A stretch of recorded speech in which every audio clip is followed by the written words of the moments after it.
from Bogota, also from Bogota, which is the capital of Colombia. But I don't.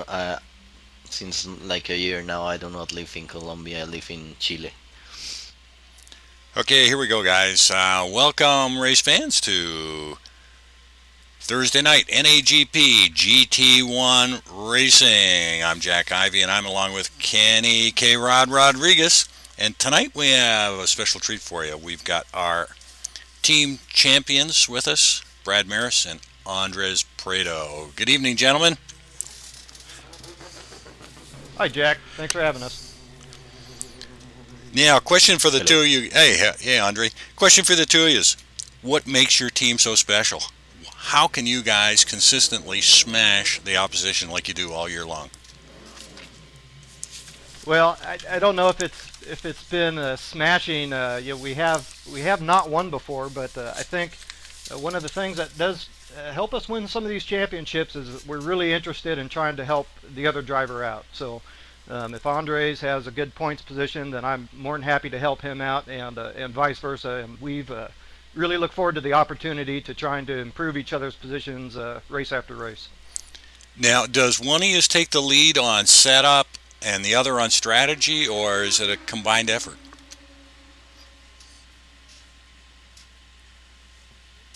Well, usually Brad always has the setup expertise, and I'm more of a mathematician guy, so I get the care of the I get to take care of the strategy even a little bit more. Well, Andres, I'd say you're more than a mathematician and a strategist. You're one of the most dynamic guys to watch out there. We've watched you go from 20th up to second and first place in these races this year. It's just been a thrill to watch you two guys. So I have a question for you two. The championship has been running really close at this point, and given the finishing position that you can attain here tonight, I guess my question would be, because the points are so close, do the gloves come off with the team tonight? And is there any team strategy if you guys find yourself in positions 1 and 2? Um, no. No, we don't generally operate like that. Certainly, if something happens and I were to go out, then I wish the very best for Andres. But generally, we try to be pretty careful around each other. We want to make sure we both have the opportunity to finish strong. Excellent, excellent. And now with that, what I'm going to do is I'm going to ask Andres a quick question here in Spanish, just for our Spanish viewers out there. Andres, un placer poder hablar contigo en español aquí un momentito para los que están viendo el broadcast de nosotros y que hablan español. La pregunta de nosotros, ha tenido un season muy bien donde está ya en posición que también como ganado el campeonato del equipo, también puede ganar el campeonato del manejador. ¿Cuál es tu estrategia esta noche para esta carrera, que son 3 horas largas? Bueno, mi estrategia siempre para estas carreras largas es primero terminar. Si uno termina y no comete errores, muy seguramente va a terminar en un top 5 y va a lograr hacerlo bastante bien. Pero primero que todo, yo creo que por la cantidad de peso en el que llevo en este momento, Brad tiene una mayor oportunidad de ganar el campeonato que yo. Entonces creo que ese es nuestro principal objetivo como equipo. Claro que sí, y con eso te deseamos mucha suerte a ti y a Brad Merys y a su equipo, que tengan buena carrera esta noche. Gracias. Well, guys, thanks for Okay, joining us Jack, up go here. ahead. Thanks for joining us up here. We'll see you're both on the track, nose to tail. Good luck tonight, boys. Bring home the Drivers' Championship. One of you guys, congratulations on the team championship. Thanks from the broadcast team. Thank you, Jack. Thank you. Well, guys, there's a little bit of insight from, boy, one of the best team showings that I've seen in a long time, Ken. Yeah, absolutely. Just getting to speak with them and hearing them together, you can certainly tell that the team dynamic is fully functional there, and that is probably the most important ingredient for success in a race team like these two with Brad and with Andres. So I look forward to a really good race between these two tonight. Yeah, and talk about a good race. I mean, I can't believe it. In the driver standings, we have got Rich Roman out in front with 142 points, Brad Merys in second with 139. So either one of these guys is in the driver's seat for this drivers' championship. But Aaron Parsons with 120 and Andre Pareto with 119 mathematically can still win this. We've got 4 drivers who can take the championship tonight. Yeah, absolutely. And as you had done the math a little bit earlier, I believe that we have to have some of these guys not finish within the points. So it's going to be hard for the lower points guys, but nonetheless, anything is possible. We've seen it here before, so we don't count anybody out. Yeah, anything can happen. You know, we've seen it in these races, especially you know, if we get some wet conditions. I'm really hoping we get some dry conditions for these guys. They've had a number of wet races this year, and a good, fast, dry race is going to be just wonderful. Yeah, most certainly. I'm hoping for the same. Right now, during warm-up, they do have some really good conditions. The track is at 91 degrees Fahrenheit. I can only hope that this will carry over into the race session. So, unfortunately, we don't have our meteorologists here with us in GTR2, but nonetheless, we do have some of the best drivers in North America and globally. They can adapt very quickly, which is one of the strengths of this league. Yeah, and globally is right. You know, we've got drivers from England tonight, Ireland, Australia, South America, as we had on the broadcast with Andres, who's out of Bogota, but he's currently living in Chile. So it is a global event tonight. It most certainly is. And you know what? That international flavor just makes for some great, great racing. It sure does. Talking about great racing, we had a total of 13 penalty reviews from the qualifying race last week. So that half-hour mad dash was just that. It was a mad dash. So we got a bunch of them starting at the back. Sergio Calderon got called out a couple of times, so he's going to start at the back of the field with David Canavan. Johnny Mack lost 5 positions. Matt Taylor's going to be at the back of the pack, and the rest of them got a bunch of warnings. And boy, it was fast and furious last week. Yep, certainly was. And you know what? You called it. It was to be expected, and that's exactly what we saw. With just under 20 seconds left in this warm-up, just looking back here, I see that our boy Chris Moses is participating tonight, as is David Poole. So it's going to be quite interesting. Yeah, it's good to see Chris back. He was enjoying the Indy 500 last week, so out of town, and was with a bunch of our drivers there at the Indy. So looked like they had a lot of fun down there. Yep, absolutely, Jack. So I guess we're a few seconds away from going green here. Should we go ahead and do the rundown order? We sure can't. Well, it's sort of changed up there. They've all out there screaming, putting in lap times, which they shouldn't be doing. So we're just going to have to give it a second for the starting order to straighten itself out, and that'll give us 2 minutes to run it down, Ken. Sounds good, Jack. And in the meantime, while we're waiting for that, just getting back to some of the things that we were talking about with some of these penalties. Certainly, I'm sure that these folks are feeling it, but the encouraging news tonight is that it is a 3-hour race, so there's a lot of time. What will we see weather-wise? I mean, 3 hours is a long time. We could see a lot of changes, but nonetheless, our advice here from the booth is take it easy and, you know, as best you can, drive your race. There we go. We got damp track, 97 degrees, but the ambient's 88, so it's probably going to dry up. This is going to give these guys fits again.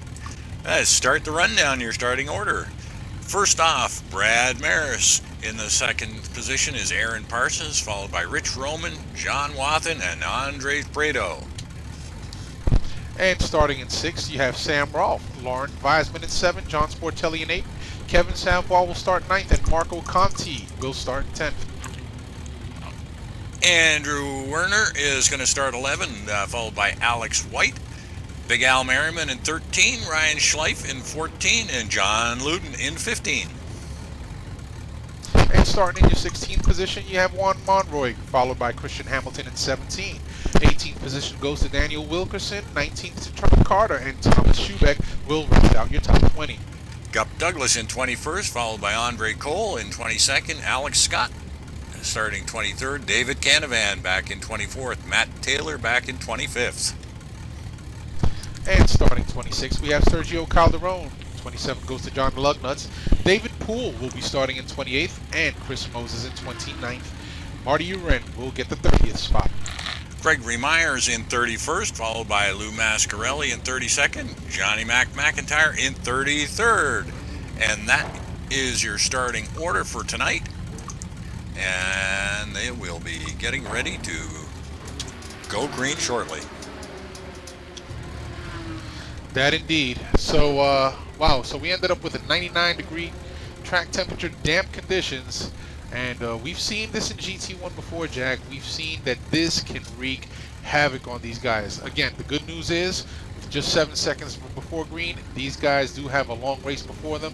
So it's going to come down to strategy. 77 laps, GT1.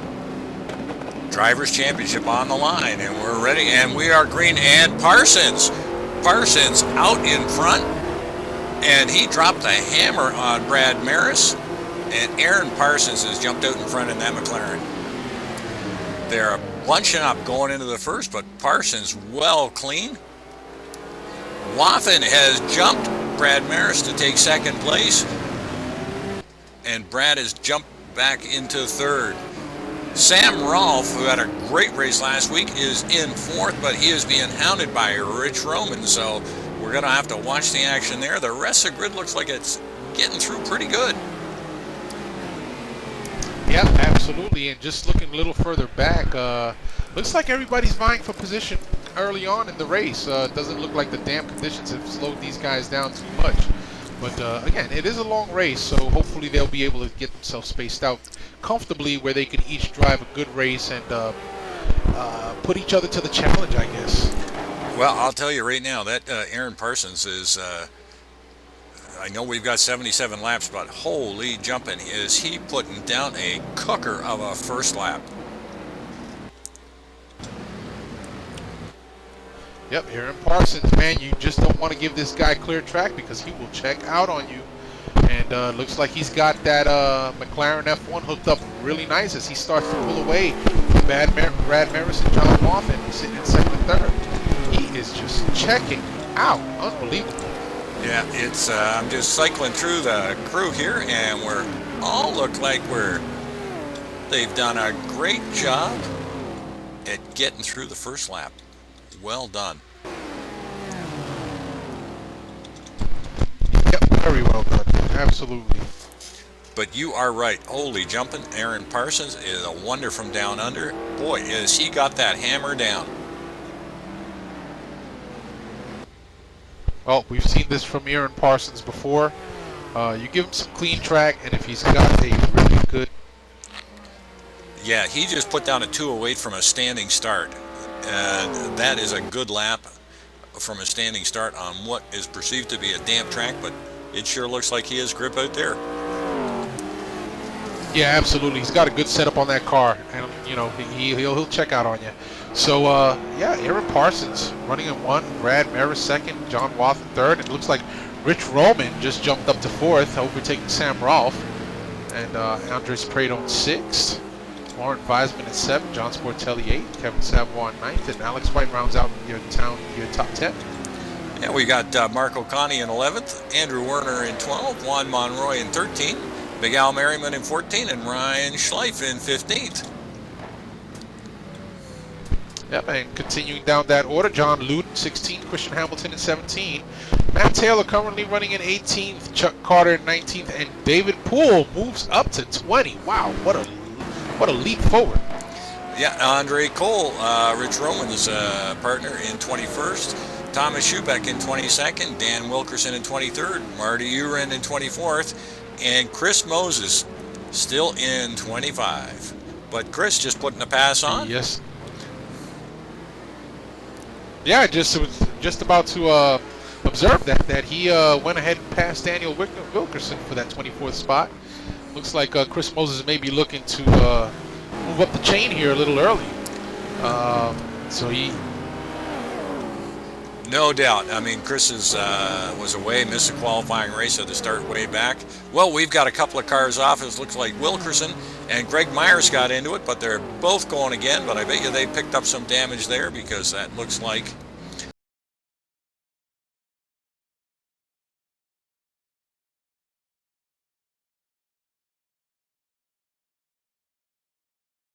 back there. Yes, indeed, Jack. And don't know what happened to Alex Scott. Looks like he may have dropped off. And Canavan looks like he's had his problems too. He's back in 32nd. And traveling. We've got John very Luden slowly. coming into the pits early. And David Canavan as well. Canavan, I think, is sporting a flat tire there. One of our speedier drivers. Tough luck So for these guys. yeah, he's not. Well, we still got 75 laps to go. Back out in front, Mr. Parsons, but Brad Merys is saying, I'm not going to let him get too far away. But boy, he's got a few seconds on him. It looks. Yeah, I think he's pulled out to about a 4-second lead over Brad. 4-second lead over Brad Merys. Brad Merys right now has John Wathen to contend with. Wathen trying to make his move in that Aston Martin. Yeah. Trying not to let him get too far ahead of him. Yeah, Wathen's doing a great job there to be hanging on to P3, especially with our current points leader, Rich Roman, in behind him. And we know that Rich and Brad are in tight for this championship, so this could be a sleeper here we got going now.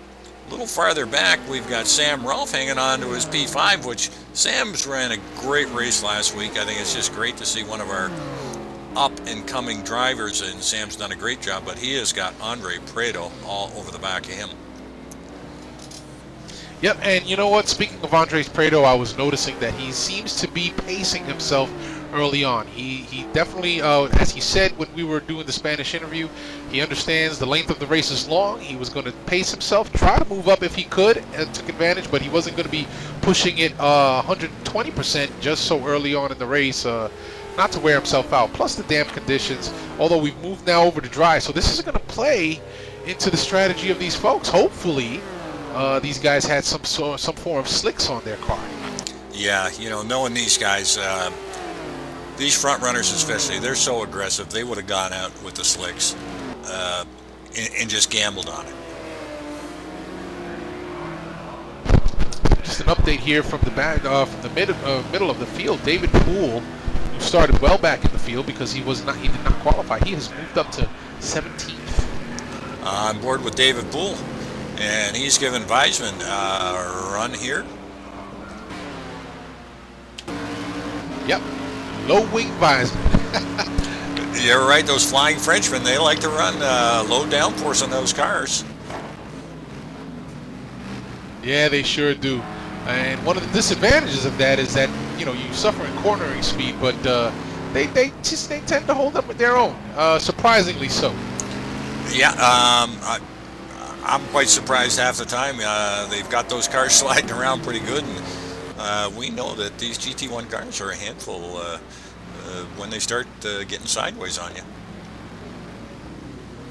They most certainly are.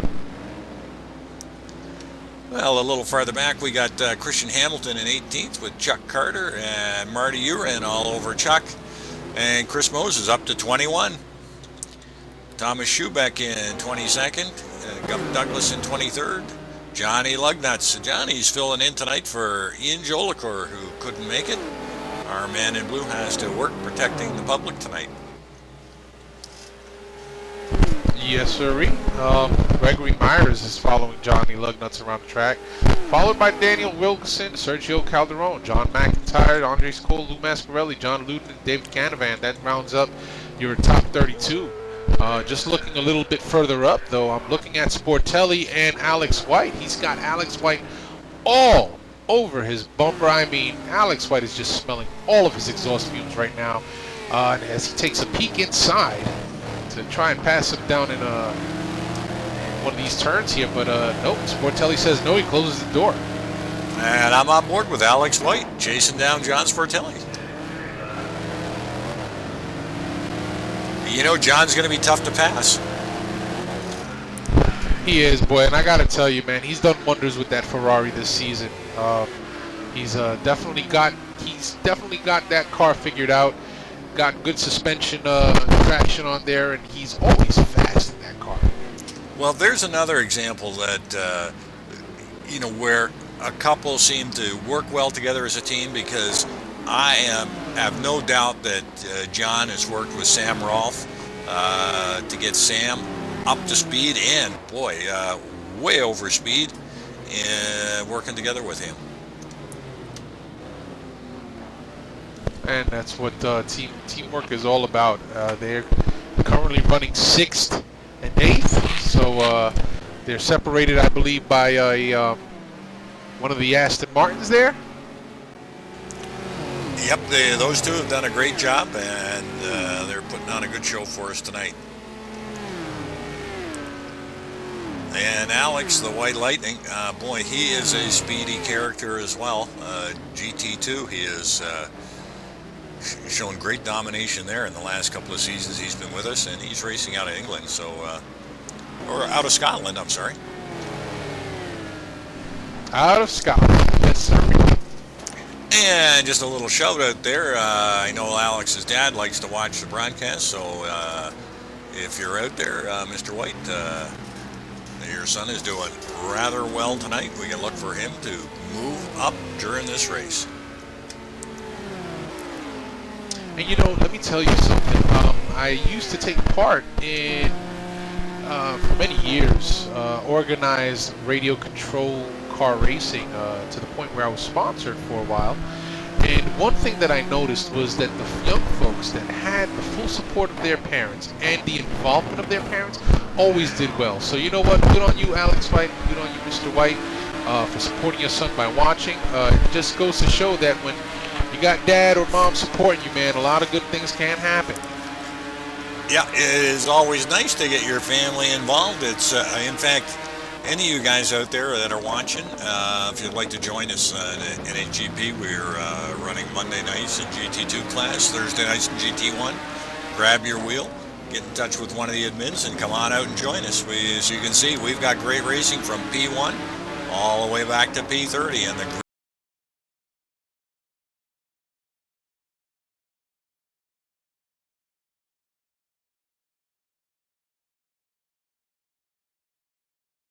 having any of it, so these guys are going at it tooth and nail right now. Yeah, and I'm just cycling back a little bit. I've got David Poole all over Lauren Weisman.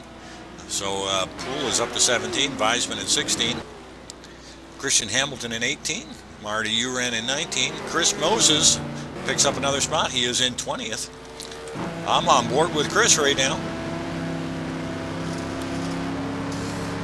Chris driving the heavy Ford GT has got that car hooked up, and one thing I like about the Ford GT is the top end is unbelievable in that car. And Chris makes the pass for P19. So Chris passes Marty Uren and sets his sight on Christian Hamilton. Christian, a little bit of bobble coming out of that final corner before the straight. The start finish, so that's going to give Chris a little bit of a run.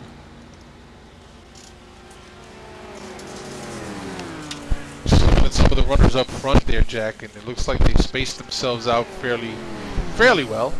Brad Merys has shortened the lead to about 3 seconds, where it was 4 before. So it looks like he's trying to put some moves up there on Aaron Parsons.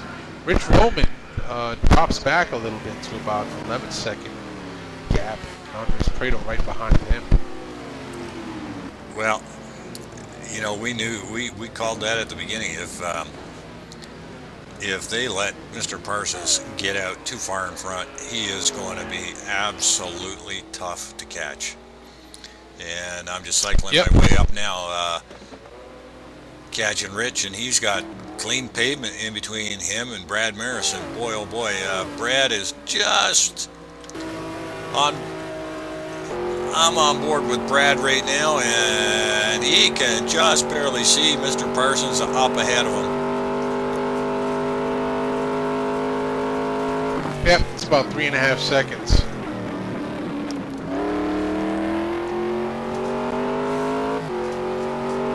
And we got a chat message up. One of the guys here, his game froze up.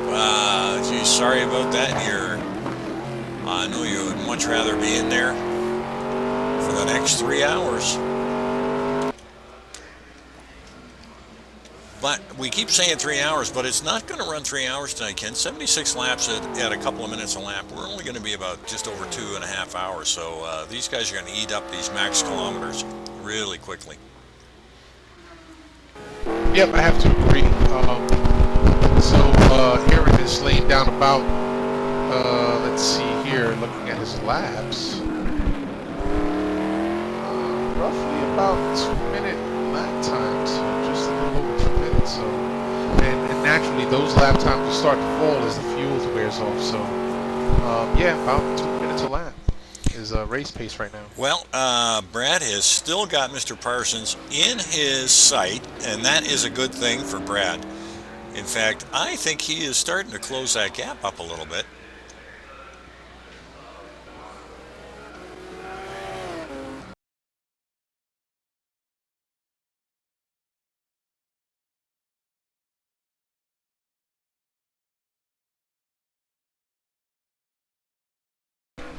Here within the next couple of laps, John Luden, who's currently running 31st, has got a gap of about 1 minute and 59 seconds, and they're running two-minute laps, so he's gonna be coming up on some back markers here fairly quickly. And that is always interesting here. Also, you know, I'm gonna have to keep our eye on that. You know, you talked about Andre, you know, talked earlier about pacing himself throughout the race. Well, Andre and Brad have worked so well together. I bet you Brad's got in a similar vein. Is Parsons going to wear out his tires to the point that he's going to give up some time and allow Merys to catch up? Well, we've seen this from Parsons before. We know that he's fast, and we know that when he's got clear track in front of him, he can be really fast. Not sure how that's going to play out, because with the pace that Aaron Parsons is currently setting, I think that we may be looking at some pit strategies here to shake some of them leaves loose and see who's going to end up where. Yeah, and we are probably looking at a 3-stop race here. You know, talking to some of the drivers earlier, they're looking at about 20-21 laps, max fuel. So we're definitely going to be into 3 stops to get this finished. The last one will be a splash and go, and hopefully some of the drivers that got forced into an early pit can hit their window. Yeah, it's going to be interesting to see, because I know that we got a couple of guys come in for some damage, etc. So we'll see how that plays out. But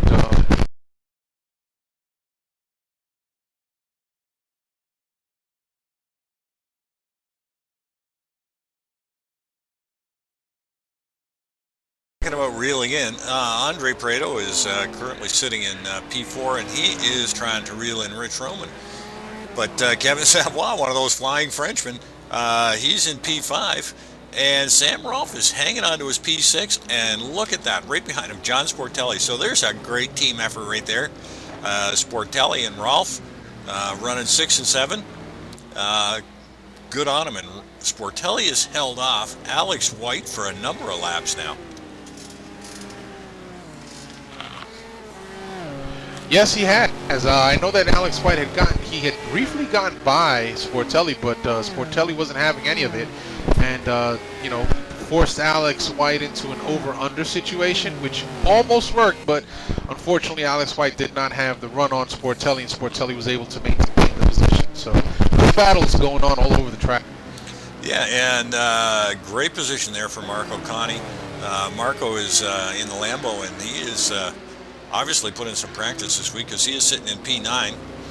And John Wathen has dropped down to P10. Now, John was up as high as P3, but he is back down to P10, still running in the top 10, but he has got Juan Monroy all over his tail.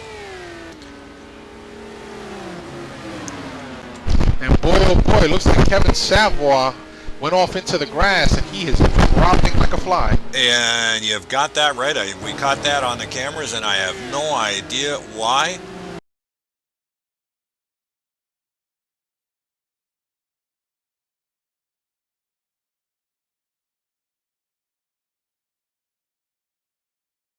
Or the tires are starting to go, and there he is off in the grass again. Off again, yeah. And he has got some problems out there. Now, P12, Matt Taylor. Good on Matt. Boy, this is his first season with us here, and he is doing a great job in that old Ferrari F40. The funky F40, yes indeed, because it is old. Well, it may be, and Matt is just, oh, wow, he went to put a move there on Andrew Werner, and Matt is looking really racy out there tonight. Good on you, Matt. Yes, he is. It looks like, wow, just looking back at Lauren Weisman spinning that Nissan GTR, but Matt Taylor with Savoy all over his tail, trying to look inside and outside. Wouldn't be surprised if we see this GTR team coming in for some tires fairly quickly, because it seems like they're both sliding their cars a bit out there tonight. Yeah, you know, I hope we're correct on that low downforce issue with those cars, but it sure looks like that's the case, because they are sliding on just about every corner. Yes, sir.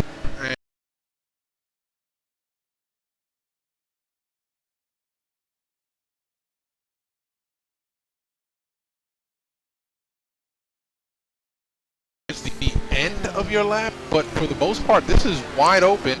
But with the turns, with the curves, you are heavy on the brakes, and you know what? Mechanical grip does come into play in this track. Well, we got Wathen has just gone wide there in the Aston Martin and allowed Andrew Werner in the Big 4 GT1 to get by. So Wathen is down to 11 now, and he has got Matt Taylor all over the back of him. And of course, Matt has got Savoy and Ryan Schleif. Ryan Schleif running a solid 14 in that Aston as well. Matt Taylor in tight in the corners. Matt for Pete. Oh, and Matt spins it. Matt, he is dropping positions like they had a little touch there. They had a little bit of contact. Oh, and they are now into a mess. Matt trying to get back on the track. Looks like he got collected by Canavan, and Schubeck gets around. Matt is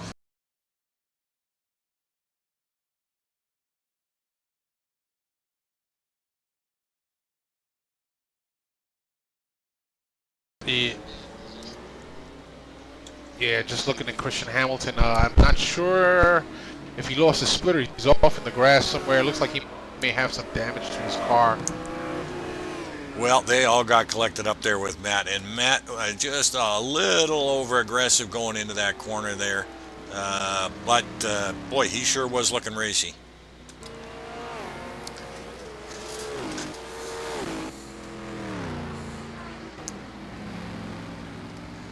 So, cycling back up through, we got John Wathen down to 13th. Savoy looking to put a move on Ryan Schleif. But Savoy out into the gravel. Boy, those Nissans, they are just all over the track right now. So Savoy is lost positions to his teammate, Weisman.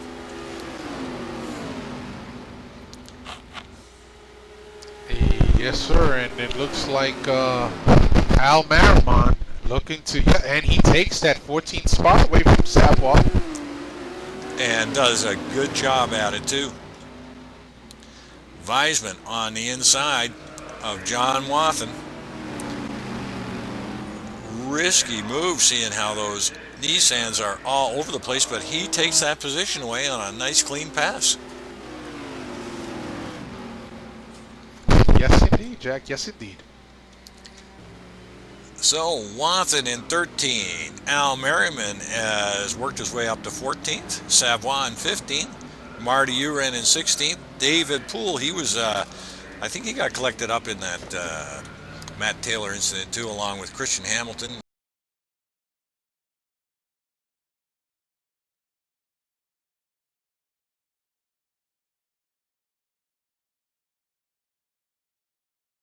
In 22nd, with Chuck Carter in 23rd, and Johnny Lugnuts in 24th. Andre Cole 25th. Gup Douglas 26th. Wilkerson 27th. Calderon in 28th. Lou Mascarelli in 29th. And John Luden in 30. Matt has parked the car. And just a quick update, Savoie spins it on the front straight and he puts it up against the wall, drops all the way down to 20th position. Don't know what's going on. He is off the grass. He puts it in the wall again. Wow. I don't know what's going on with those Nissans, but they just looks like they have absolutely lost it. Well, if he can get himself back to the pits, that would be my advice. Get it into the pits, get it repaired, get some new tires on there. Well, I've just come back up with the leaders, and guess what? Guess who is all over the back of Aaron Parsons? Yep, man, that's no surprise there. Brad Merys, half a second behind. Yeah, he has reeled him in. So the Wonder from Down Under and the instructor are now duking it out for 1-2 in the GT1 championship race. Absolutely.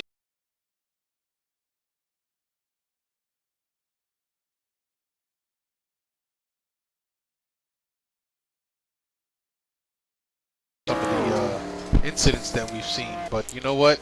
It's still early. There's 12 laps in the book. They're working on putting down lap number 13. So I guess we're about, what, maybe 7 to 10 laps away from their pit windows.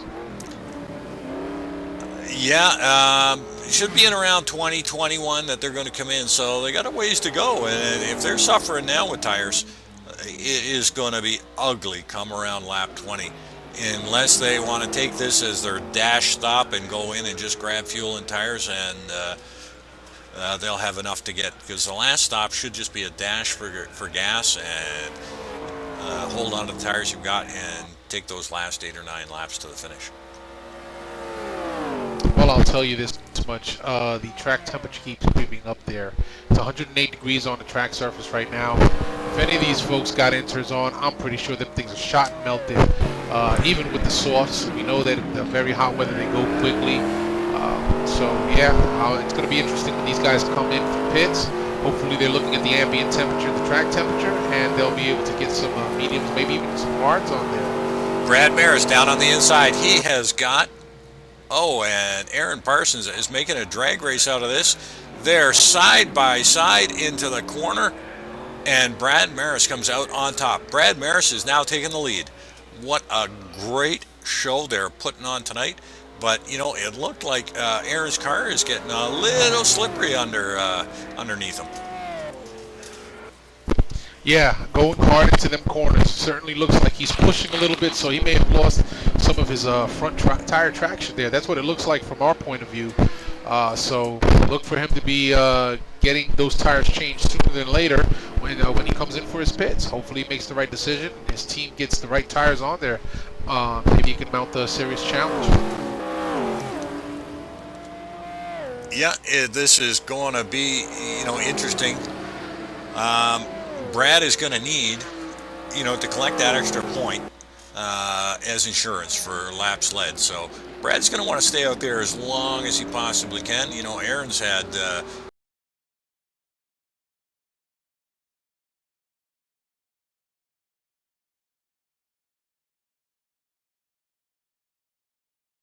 every corner away from Mr. Parsons. Absolutely. Looks like Brad has the slight advantage now with the car setup and even the tires, the tire choice as he pulls off down that straightaway. Yeah, some of the drivers are struggling, but it sure looks like Merys and Prado are doing quite well in their setups. Andre Prado is just, as you said, pacing himself out. He's got Rich Roman in sight, and the gap doesn't seem to be changing too much there. Nope, not at all. But what has changed is Alex White getting by John Sportelli. They are still duking it out with each other and allowing Marco Conti to slowly creep up on them for that number 5 and 6 position. Well, Alex White, no stranger there, but it did look like Juan Monroy has just put a pass on Marco Conti, and Juan has taken that position, taking the 6 away from Marco. We do know that, these Sportelli is no stranger to these top 5 positions, and I was just going to say, and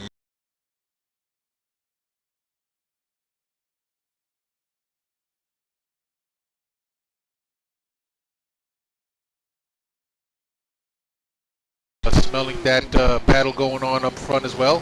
Figured he'd get in on the action and try and move up a position or two while these two were duking it out for 5 and 6. Now, what happened to Sam? Sam Rolfe has dropped down to P10.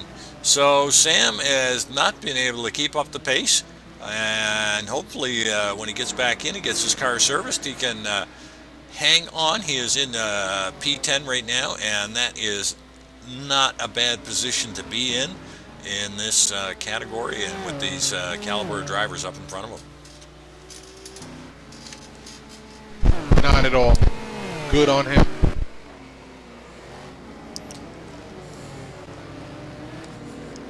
Boy, this is quite the battle going on here. P5, Alex White, Sportelli, Monroy, Connie, and Werner, all in tight together. Great battles going on here.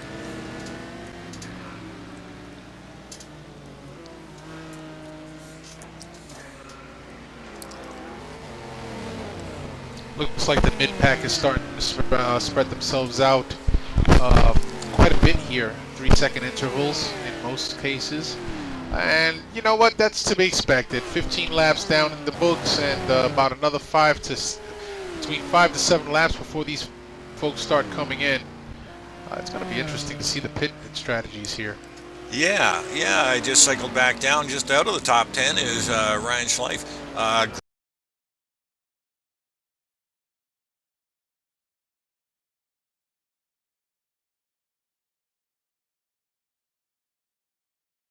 I mean, those Nissans just seemed like they were crazy out of control for a while there.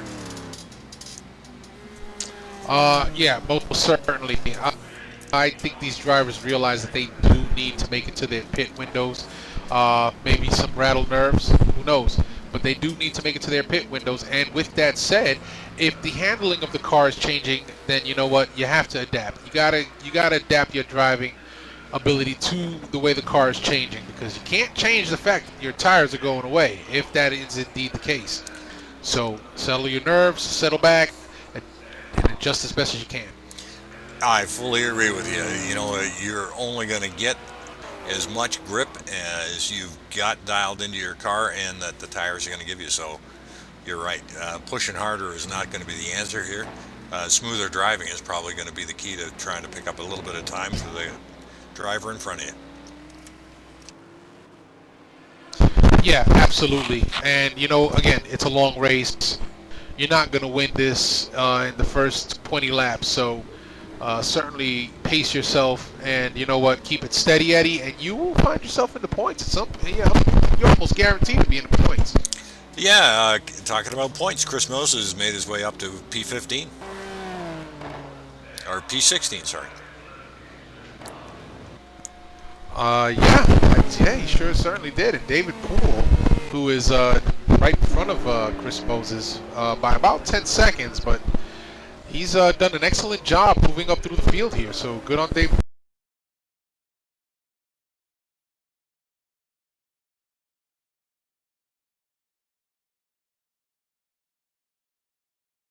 either one of these drivers are not going to let either one get away. I can see that happening. Pit strategies are going to play into it, and both these guys are, pretty well versed at getting in and getting out of their pits. It'd be interesting to see if anybody gets a pit lane violation here. Absolutely, and you know what? I mean, I know it's still a long way off, but I look for the action to increase after pit stop number 2 for these guys, specifically the top 10 at that point, who find themselves in the top 10, and you know, things always shift around as guys are coming in and leaving the pits, but we're going to see some interesting racing going on after their second pit stop. Yeah, we currently have Rich Roman in third.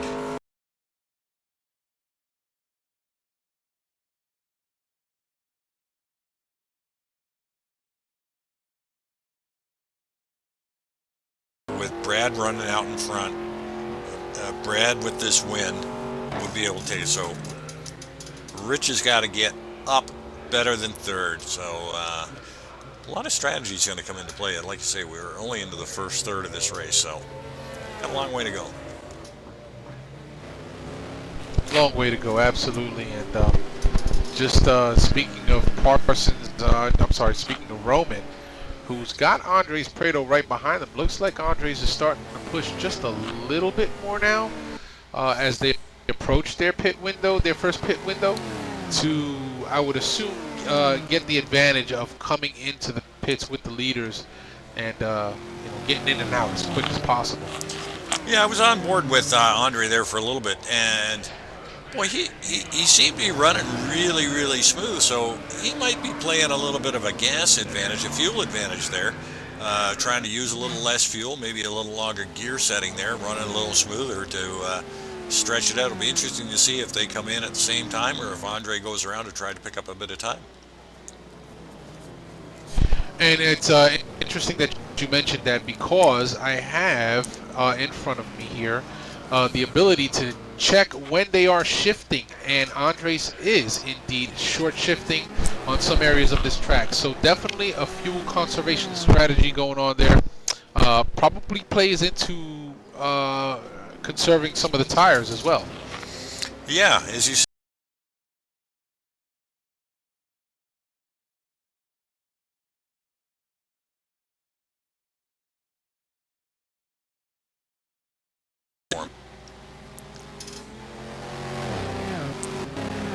Jack, we'll be back in 60 seconds. All right, we just picked up the action here with John Sportelli, who is chasing down Alex White. And these two have been going at it for quite a while now. 15 or so laps. John Sportelli looking for an edge on the inside there, but Alex says no thanks. Juan Monroy in behind him with Alex Werner in 8th. Sam Rolfe in 9th. Good on you, Sam. Lauren Weisman in 10, followed by Al Merriman in 11. Marty Uren in 12. David Poole in 13th. Chris Moses has made his way up to 14, so that's a good 10 spots that Chris has made up since the start of this race. Ryan Schleif in 15th. Good on you, Ryan. Hang on there. Drive smooth, buddy. Christian Hamilton in 16th. Thomas Schubeck in 17th. Johnny McIntyre in 18th. Greg Myers back in 19th. And it looks like Greg is sporting a little bit of damage on that car. Yes, Greg has got a whole whack of aero damage. Left side front, left side rear. And that's not going to be helping you out, Mr. Myers. Chuck.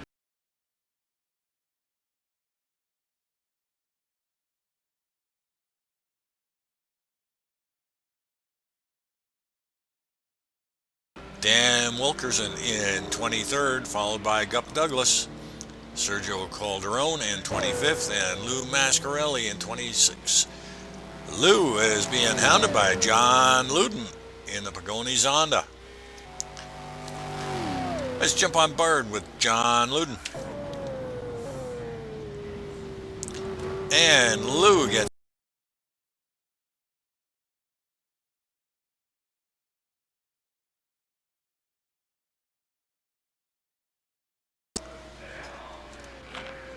Had an opportunity to run that Zonda out there on the track, and I just love that car. Marco Conti. Now, I'm not sure if Marco was taking a pit stop or not, but Marco has dropped down to 28th. He must have taken pit.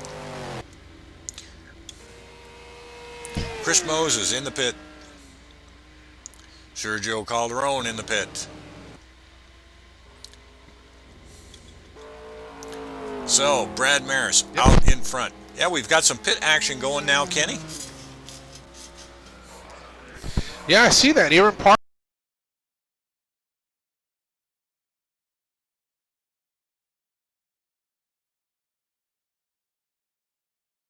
The leaders and hopefully get out with them as well. Yeah, so we're going to have to wait till this all straightens out before we can make heads or tails of it. But we've got a few of them in the pits now. They're all up grabbing their tires. Well, here's an interesting thing. Brad Merys did stay out. He did indeed. So just wondering how that's going to play into his strategy when it comes to his pit, and the boys that were just behind them are out on fresh tires and full fuel. Well, it sure looks like Brad has got the hammer down on this one. I'm on board watching Brad Merys, your current leader. And we'll see if he's going to pull in for some fuel and fresh rubber.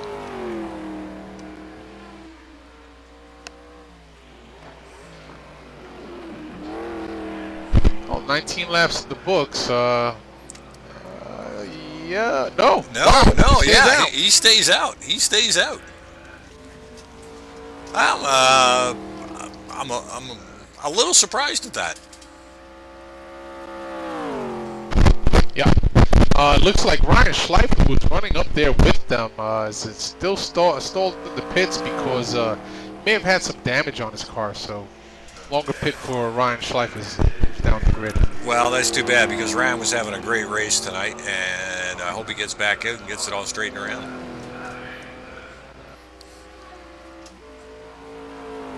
So, Portelli moves up into 2. Yeah, so Sporto hasn't pitted yet either. He couldn't have if he's hanging on to P2 there. So it's going to be interesting to see, and Brad gets a little...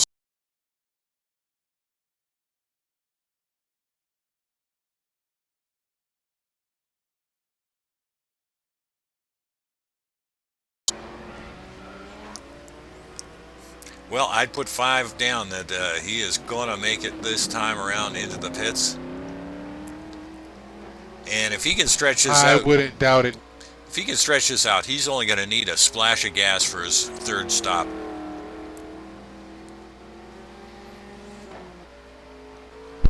Well, he's got 20 down. He's working on 21 as he crosses the start-finish line this time around. He would have completed 21, so, wow, he is sliding that car around the track.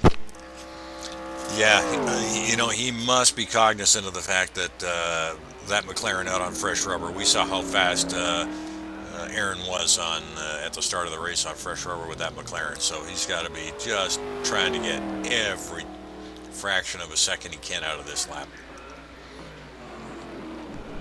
Yes, indeed, but no doubt, I'm pretty sure he's going to be coming in now. In he goes. And he does.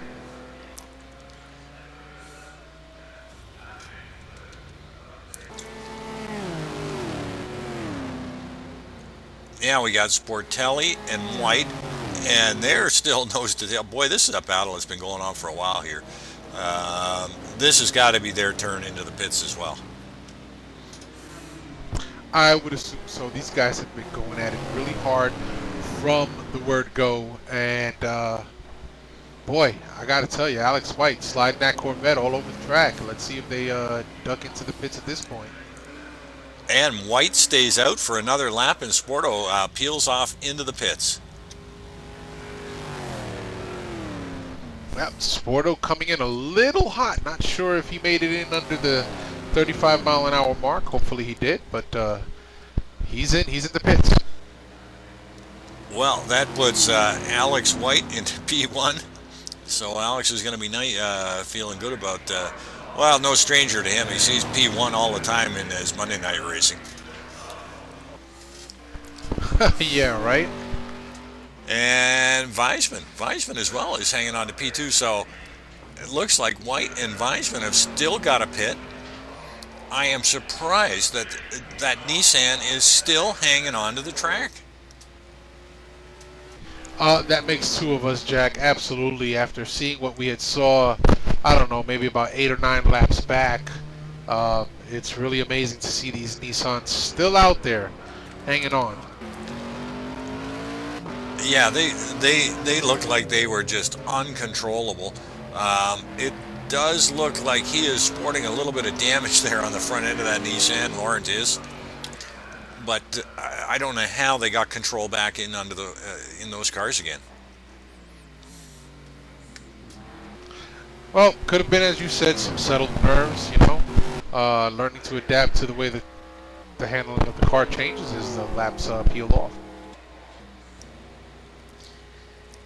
Well, we'll see if Mr. White is going to come in on this lap. He must be getting to the edge of his fuel limits in that Corvette. Yeah, that's a big V8, and that V8 is a thirsty engine. And Alex is staying out for another lap. He is going to suck every ounce out of that tank. Maybe he's running a hybrid Corvette there. Well, I don't know what he's running, but he has been known to run the very limits on fuel fills. I have seen this guy coast across the finish lines before. Wow. Another great driver we've got, Alex White out of Scotland, running both leagues on Monday and Thursday, and good on you guys from Great Britain, Scotland, Ireland, Australia. Can't thank you enough for coming out and making this league what it is, because you are racing at crazy times. Yeah, absolutely. I mean, 9 o'clock Thursday night starts for some of these guys. That's well into the 2 o'clock in the morning hour. Yeah, we've talked to Alex White post race sometimes, and these guys are going to work with less than an hour of sleep. I just hope your employer's not watching. Very good, yes. So White hangs on to P1. We'll just stick around and see where he is going to come out. Weisman is hanging on to the P2, so both these guys haven't pitted. Thomas Schubeck running in P3. He has got to be loving that, Thomas, to see that P3 up there.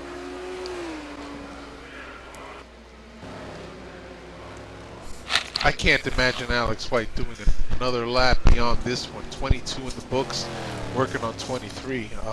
I'm guessing he's got to come into the pits this time around. It has got to be real.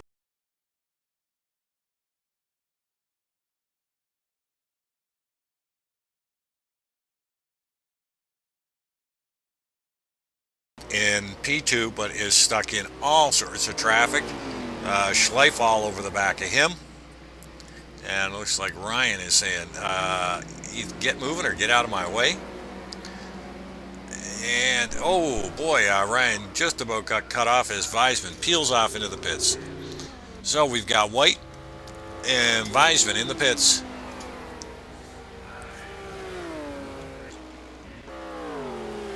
Yep, and let's just take a quick look where Brad Merys is at. Brad Merys in the technical section of our track, coming around turn 14 right now, so he's going to take back over the lead. Yeah, and we've got one half of the Flying Frenchman. We got Alex White in the pit. I guess that's Weisman in the pits. And looks like Wilkerson in the pits and Schubeck in the pits. So, Merys. Absolutely in here.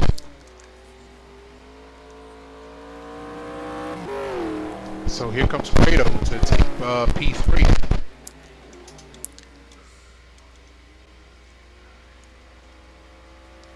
And Brado has gotten out in front of Rich Roman. And Rich Roman getting around some lap traffic there, but Rich gets away cleanly. So Rich has dropped down to P4. Rich has got to pick it up and get back up there.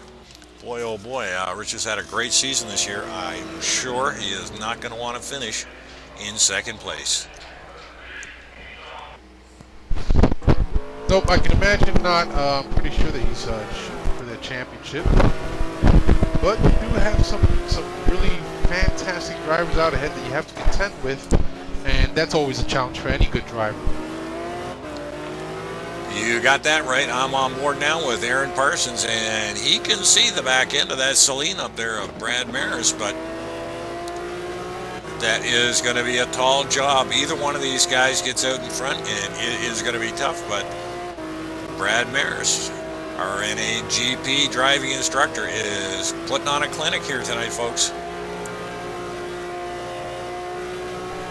That he is. And Juan Monroy in 5th. Good on Juan. John Luden holding on to 6th right now. Not sure that John Luden was pitted yet. Alex White in 7th, Sportelli in 8th, and Werner in 9th, and Marco Conti rounding out your top 10.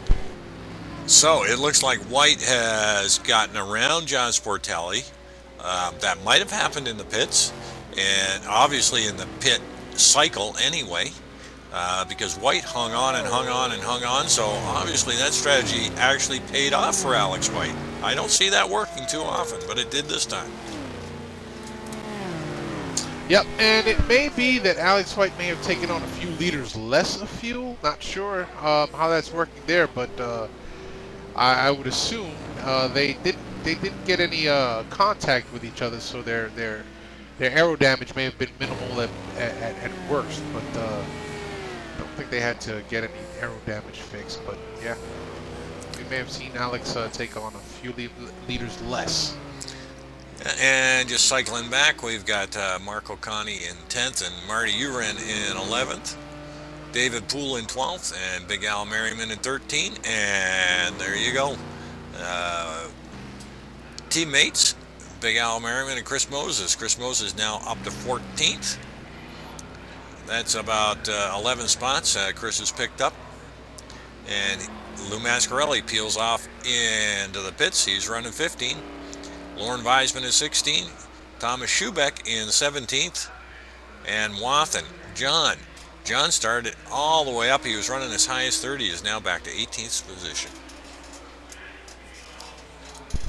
Yep, and just going back to Chris Moses and David Poole for a moment there, you know, I've seen these guys do some pretty incredible things during a race, and I can only imagine having such a long race ahead of them, 77 laps. And this is probably far-fetched, but could we be looking at a spoiler race here? Well, we have seen Chris put the heat on and put the pedal down and throw some amazing closing laps in. So yeah, anything's possible. I mean, Chris is now showing in P13, so I don't think his night is over at all. It's a third in the books, and that's probably what Chris is thinking. It's just a third. I got 2/3 of the race left, and I'm going to the front. Absolutely. Or maybe even thinking, I'm going to spoil the race. Well, that would be a drive of the season. Absolutely. Well, I'm back now with Greg Myers, and he's been hounded by Christian Hamilton.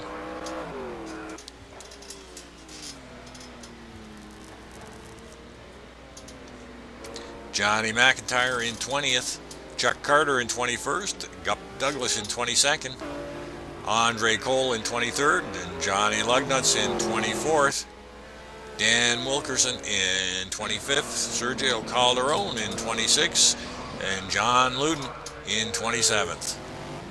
Lou Mascarelli in 28th. And that's what we got. We got 28 cars running.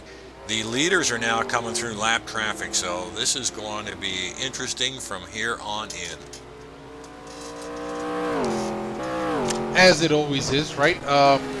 But we have to give credit where credit is due. Even our back markers, these guys are true professionals when out on the track, and when they know that their leaders are behind them, they will make every effort to give them that they need to get by cleanly and continue their battle. You got that right, as Aaron Parsons gets the dip of the lights from one of his lap traffic and lets him take the line, and away he goes. So, good description as it was happening there, Ken. Yep, absolutely. And just looking at Andres Prado right now, Andres Prado about 22 seconds back from the leader. So he's got some ground to make up there. Yeah, he's got about 22 seconds to make up in about 40 laps, so 45 laps, so not out of the realm of possibilities tonight. Not at all, Jack. Well, Rich is a little farther back from Andre, but you can still see him in the odd part of the track, so Rich is going to want to put the hammer down on that McLaren and try and move up.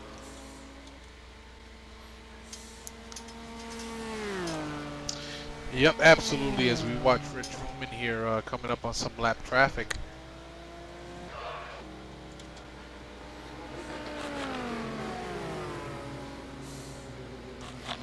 Yeah, these guys have had a great season. Rich has had a fabulous ride.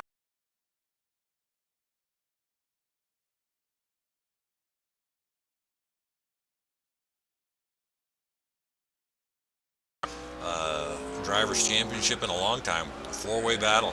Final race of the season. Very exciting stuff. Boy, oh boy, and Gup Douglas has to park it with a suspension failure. So his day is through. Ouch. And Gup won't be happy with that. But that's the way it goes sometimes at NAGP. Yes, sirree. Just cycling back now, P5, we got Juan Monroy. Juan having a great run there. John Sportelli is in 6th with Andrew Werner in 7th and Marco Conti in 8th. We've got Alex White has fallen back, so Alex is dropped back to 10th. And Alex is coming up to Lou Mascarelli, teammate. Has given him the dip of the lights, so as soon as Mr. White gets the opportunity, you can bet he'll slide by his teammate. Yep, and there he goes.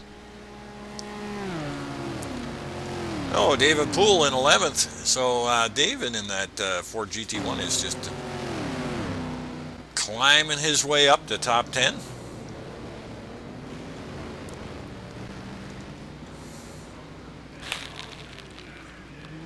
David doing his best to get around Lou Mascarelli. Lou not making it easy for him.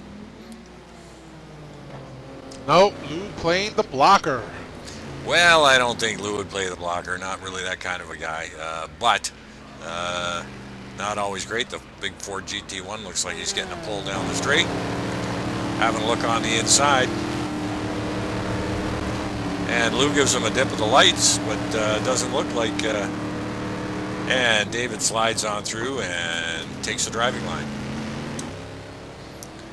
Good on you, Lou. Very nice, very nice. Al Merriman in 12th and Chris Moses in 13th. Lauren Weisman down to 14th. Thomas Schubeck still in the points at 15th. Way to go, Thomas. John Wathen down to 16th. John is not going to be happy about that 13-point slide or 13th position slide he has made since the start of this race. But he is hanging on to the final points position. You know, just cycling through the order here, Jack, I just noticed that Savoy, looks like we lost Savoy. Whoa, one half of the French connection gone. Handling issues, I wonder. Yeah, I mean, we did watch Savoy put it into the wall a couple of times, so not sure what was going on with the Nissan, but early retirement tonight for Savoy. On board with Johnny McIntyre as he is hunting down Christian Hamilton.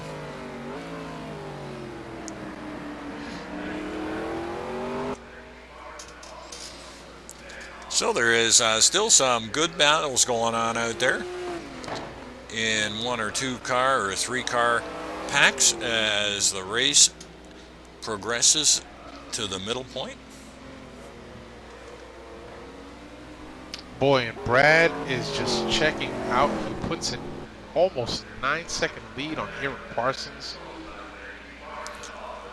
Mr. Merys can smell victory, and won't that be a feather in his cap? Driver's victory, driver's championship, and team championship. Boy, oh boy. Wouldn't be bad at all, though. No, as he mentioned before, I'm surprised their team, this would be the first time they won the team championship, and I'm pretty surprised because they were like so dominant this season. They were. It was just their turn to dominate the season and finish well within the points and finishing well within races. And as we mentioned earlier, we've seen Andres Prado start at the back of the field, come from 20 and, you know, get a top 10 finish, which is an absolutely amazing feat considering the competition here at NAGP. Yeah, so it is, you know, you mentioned that. It's not out of the possibility that, you know, as we move into the second half of this race, that we watch Mr. Prado maybe increase his pace slightly. We know he can. Very possible, very possible. It's still a ways to go, so and I'm sure these drivers know that, so they don't want to push it too far. I guess at this point the strategy must be, the thinking with these drivers must be pacing themselves, and at the same time don't let the guy in front of you get too far out of your crosshairs. Yeah, you know, that's got to be in Aaron Parsons' mind too, is that, you know, as Brad is slowly gapping him, that can I push a little harder? Can I close that gap just a little bit every lap and hope that I can get into the pits and make a difference at that point?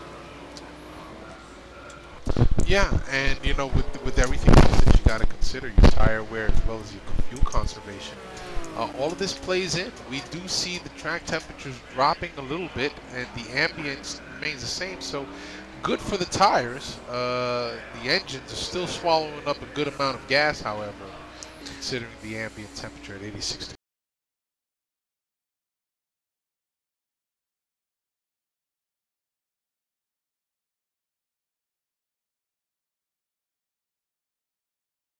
Over his teammate Andre Prado and 30 seconds over Rich Roman. So right now, a big hill to climb for Rich Roman to jump back up there and get into a battle with race leader Brad Merys. With any one of them, and you know, we don't put anything past any one of these top drivers because we've seen them all put clinics on in their own respective ways. So, you know, still a lot of racing to do. 29 laps down, 77 lap race. So there's a lot of racing yet to be seen. Yeah, and I just jumped on board with Marco Conti, who is in P8, and he is trying to close that gap up to John Sportelli, but Marco gave it a half spin, was able to save it, hang on to his position, but that is going to cost him dearly in time trying to catch John Sportelli.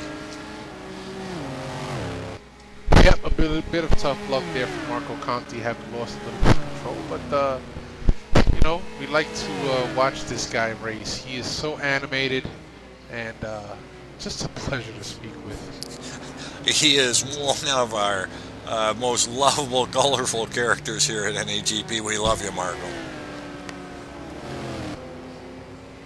Yep, absolutely.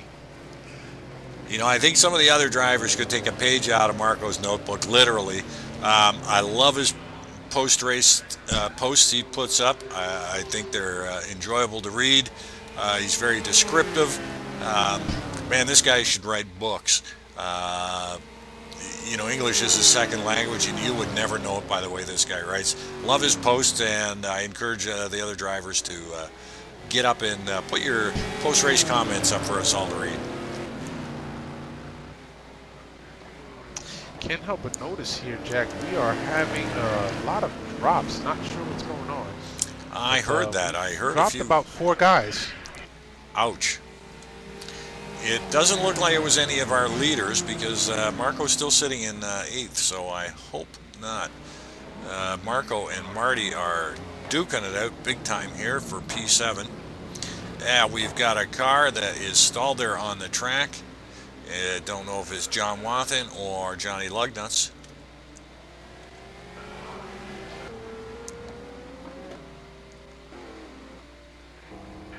Well, our leaders are still running. Brad Merys in first, Aaron Parsons in second, Andre Prieto in third, Juan Monroy in fourth. We lost Rich Roman. We have lost Rich Roman. Yep, and Wathen as well. Ouch. You've got to be kidding me. Now, somebody has put up somebody's put up a post. Guys, if type in cap letters and I'll be able to read it. I can't read it. My eyes are too bad, sorry. But Sarcasm is throwing up a post there, so I don't know what's happened, but we have lost Rich Roman, and that ends his chances at the Drivers' Championship. Real sorry to hear that, Rich. Boy, oh boy. That is truly tough luck there. Wow, hate to see that. Well, let's just do a rundown and see where we're standing now. I've got Brad Merys in first, Aaron Parsons in second, Andre Prieto in third.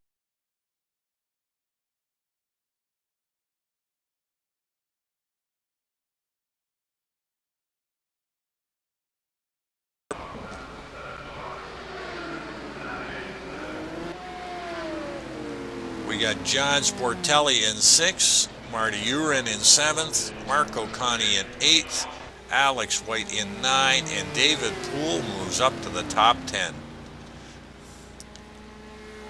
Oh, man. Incredible. Not exactly sure what's going on tonight here. Well, we see the Panos, his game froze up. Man, oh man, we're real sorry about that. That was Thomas Schubeck, I think. Man, what a tough way to end the night, Thomas. You were having some good laps out there, and I love the way you're driving that Panos. So hang in there, buddy, and we hope to see you back out on the tracks next season.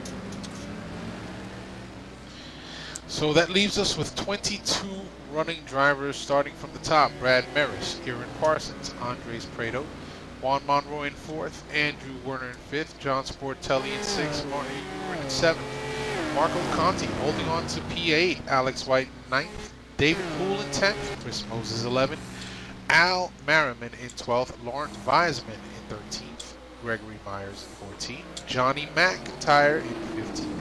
16th will be Christian Hamilton, Johnny Lugnuts in 17th, Dan Wilkerson in 18th, John Luden in 19th, Sergio Calderon in 20th, Lou Mascarelli 21, and Ryan Schleif in 22. And there you go, broadcaster's curse. Ryan has got it into the kitty litter, but getting her back on the track. And being very careful about it, so way to go, Ryan. Attaboy. Yeah, geez, it was too bad there, Thomas. I really like to see some of our newer drivers do well, and I know Thomas Schubeck has been here at NAGB before, but would love to have you back again, Thomas, so come on back out, and let's see you back next season. So any of you guys who dropped out, and our hearts go out to you, Mr. Roman. Don't know what happened there, but man, that's a crappy way to end your chances at a Drivers' Championship.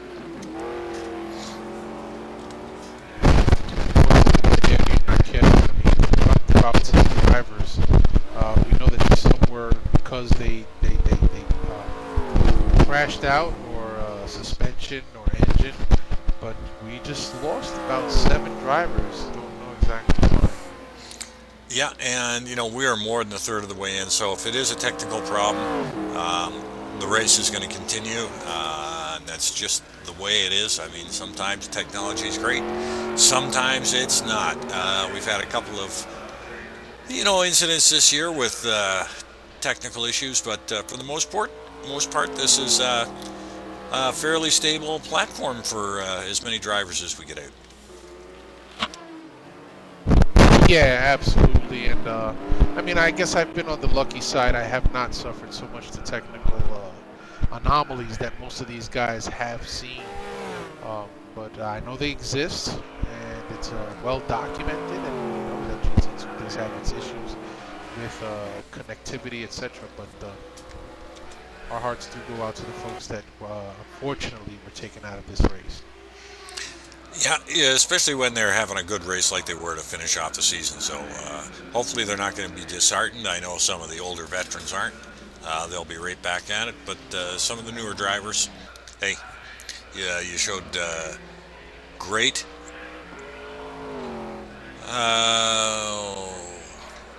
Now, just had Thomas Schubeck post up here.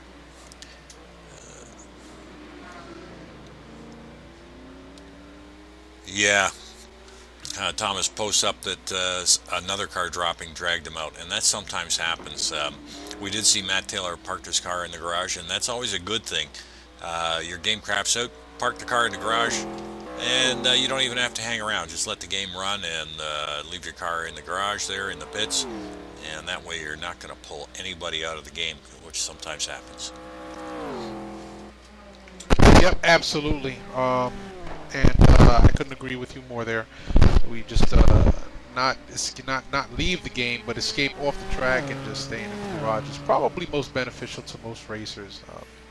So it is listed in the rule books. We may have to revisit that at some point, but nonetheless, we understand sometimes the technical difficulties go beyond our control, and unfortunately, GT2 loves to grab some other folks along with it. Yeah, we're running a pretty heavily modified car pack in here, and hats off to everybody. Chris Moses, who puts the car pack together. I mean, they've done a great job at trying to keep the game as fresh as possible for us with new cars and new tweaks to them every season, and we're all sort of excited to see what's going to happen for next season.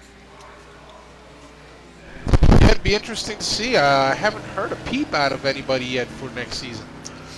No, I don't know if they're trying to keep it, close to the chest and surprise us all so that nobody really gets an advantage, or if we're going to stick with the format we've got. Well, I guess it's time for you and I to employ our secret press skills and go and snoop around. We might have to do some investigative reporting and find out what's going to happen, so we will definitely put our noses to the grindstone to find out what is going to happen.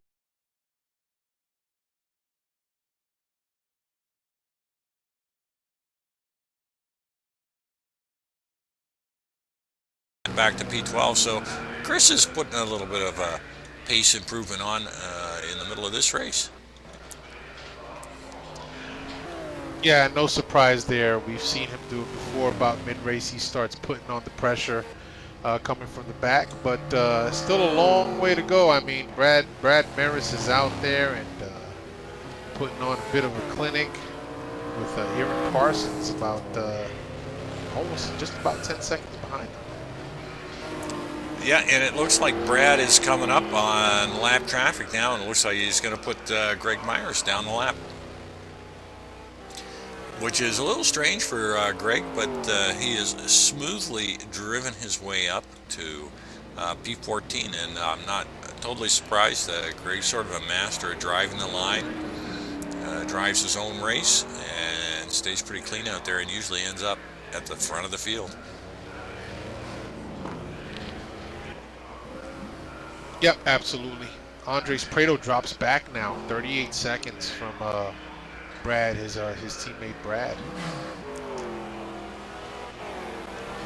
Well, I guess not a big surprise, because I think Andre, although they said straight up front to us that there was no team orders there, there's no way they wanted to ruin each other's race, but If it stays as it is, and Andre can hang on to P3, we definitely have driver's champion in Brad Merys.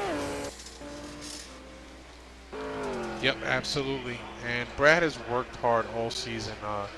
You know, it's taken a collective effort with his teammate Andres Prado, and in having spoken to them earlier in the broadcast, like I had mentioned before, you certainly see the dynamics of the team that have come together. They put together a great season. That's the bottom line. Yeah, it sounds like they've got a great friendship going as well. So they're working well together. You know, one takes over the setups, and one's taking over all the technical aspects of the race and scheduling. And boy, they obviously practice together and put on a clinic this season for the other teams to emulate. Absolutely. A mechanic and a mathematician. You couldn't ask for a better team than that. No, a dream team at NAGP. So we've got Brad Merys out in front, and he is lapping cars. Aaron Parsons right behind him, and he's lapping cars too, but a bit of a gap there between first and second. Prado in third, Juan Monroy in fourth, and Andrew Werner in fifth.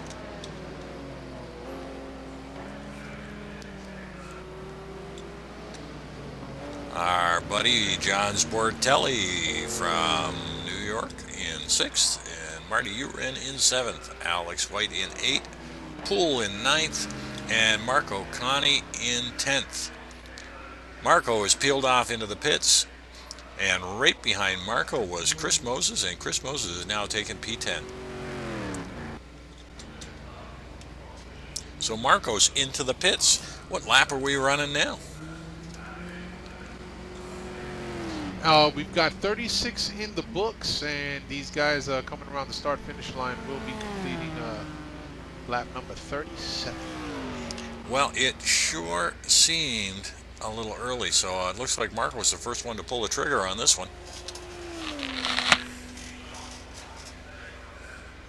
Yeah, Marco into the pits on lap 36. I believe he had first pitted on lap 20, so a little early. Yeah, well, we did see that. We saw, you know, some guys come in early, and Alex White, we know he stayed out way late, along with Brad. Brad was out there pretty late as well.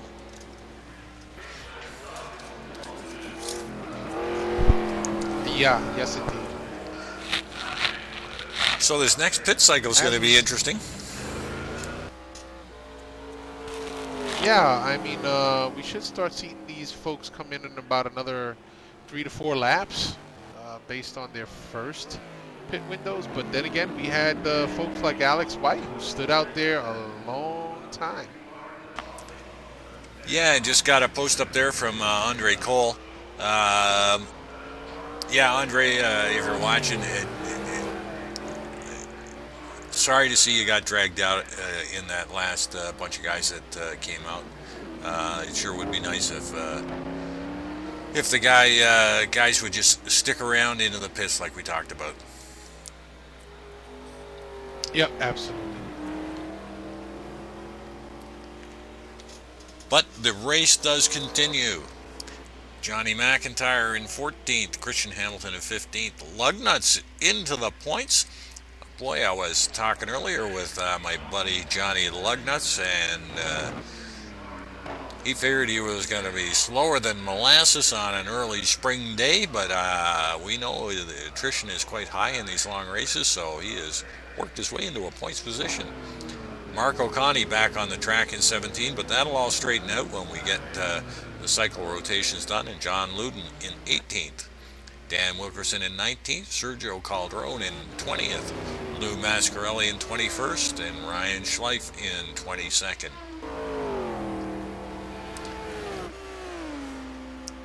And that's your running order right now. You have 22 active cars out on the track. We started with 37.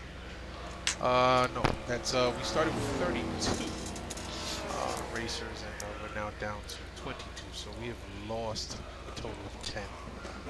And we have our P2. Aaron Parsons has pulled it into the pits.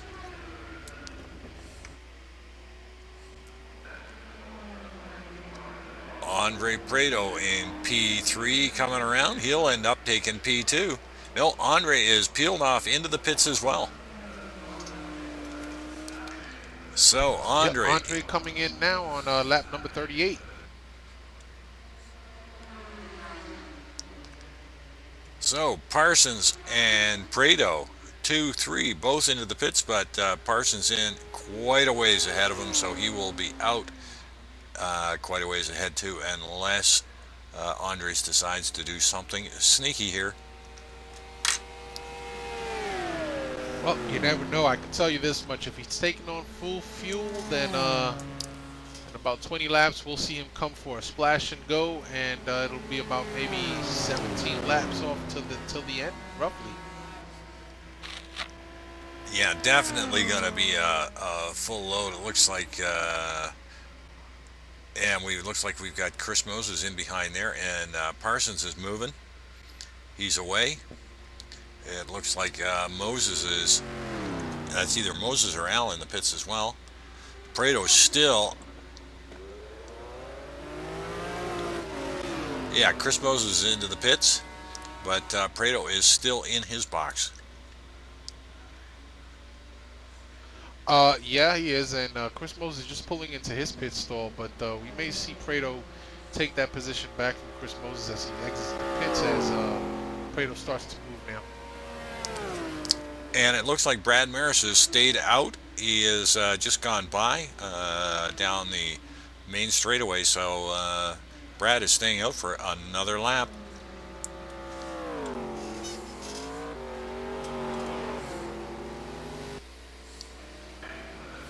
Sergio Calderon into the pits, currently 21st position.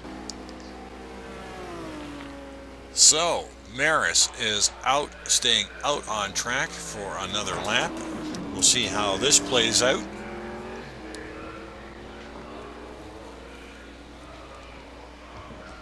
And see who has the best pit crew of the night.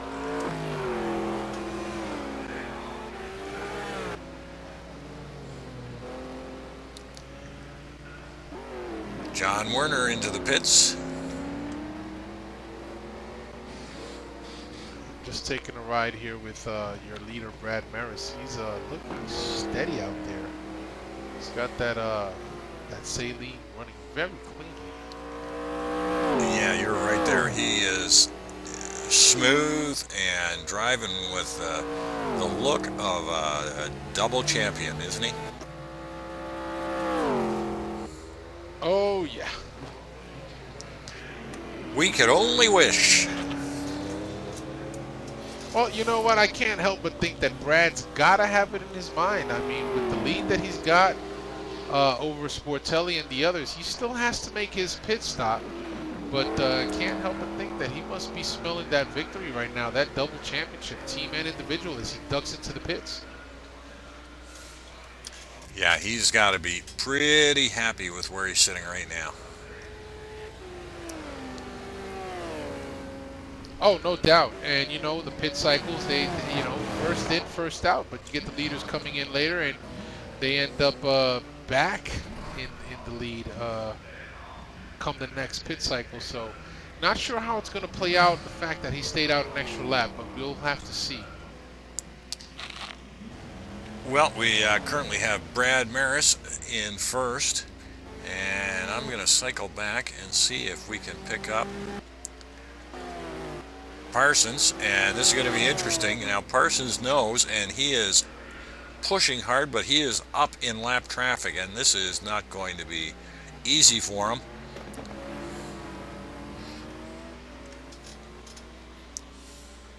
No, not at all. He's coming up on the back of...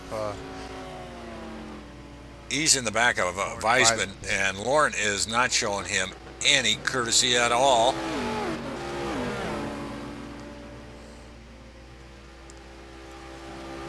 I mean, I know they are, you know, on the board racing for position, but he must know that Parsons has got to put in a blistering lap to try and close that lead up.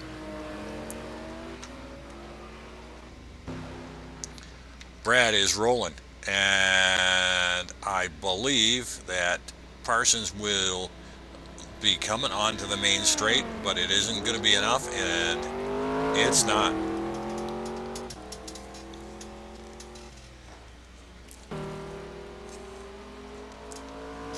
Nope. Brad is out on the track with fresh rubber and fuel. I'm gonna look for him to pull away here actually a bit. Yeah, and Parsons finally gets by Weisman. And Weisman is still all over the back of him, but you can bet the Wonder from Down Under is not going to be happy about that, because I think he has lost some precious time to your race leader.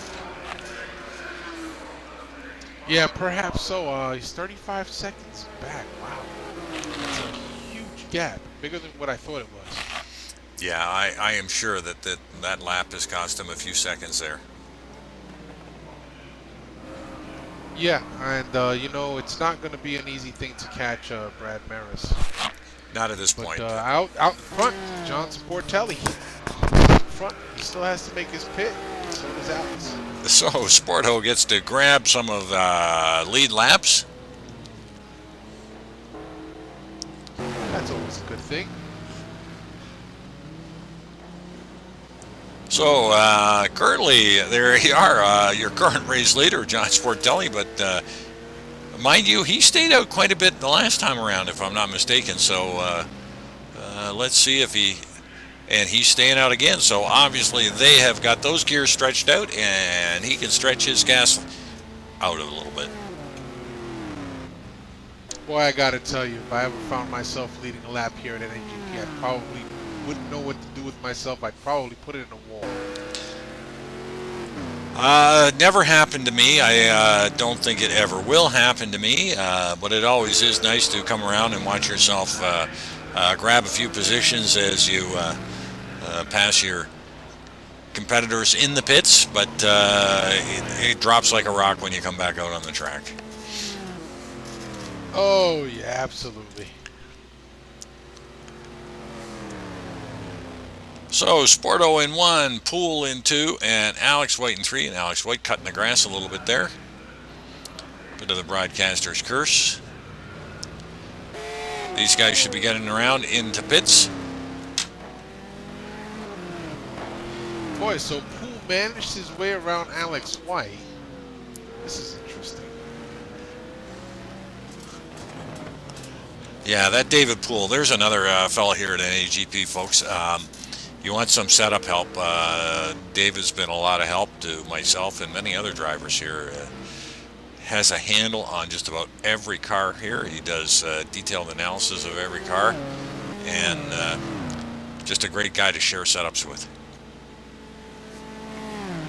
Yeah, Jack, you actually hit it on the head, because David Poole was gracious enough to hook me up with several setups for Spa that ended up being spot on.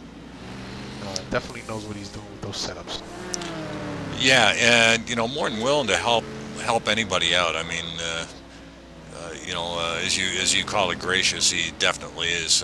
Take time out of his schedule to help other drivers out. And there's your race leader, John Sportelli, into the pits.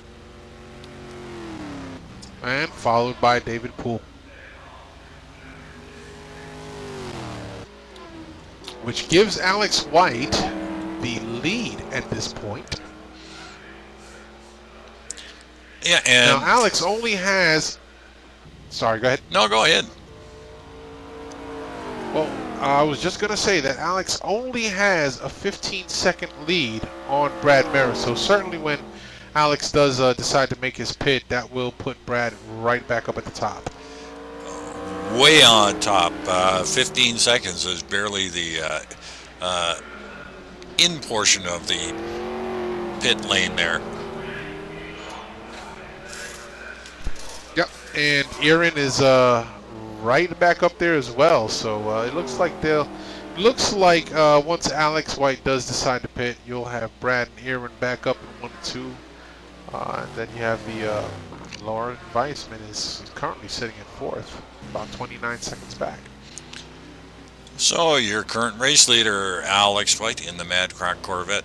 And here's another guy who can just, man, I think this guy could drive a shopping cart to the front of the field. Every car he jumps in, he's a master at the game. There's no doubt about it. He's a great driver and obviously knows how to set these cars up. That and there's certainly an understanding of how to drive a race circuit with Alex White, as it is the case with most of these fast guys. They just understand the track physics and what is needed to go fast around these circuits, and they just put the hammer down and don't look back. Yeah, there's definitely, a handful of drivers here that are in a class all their own.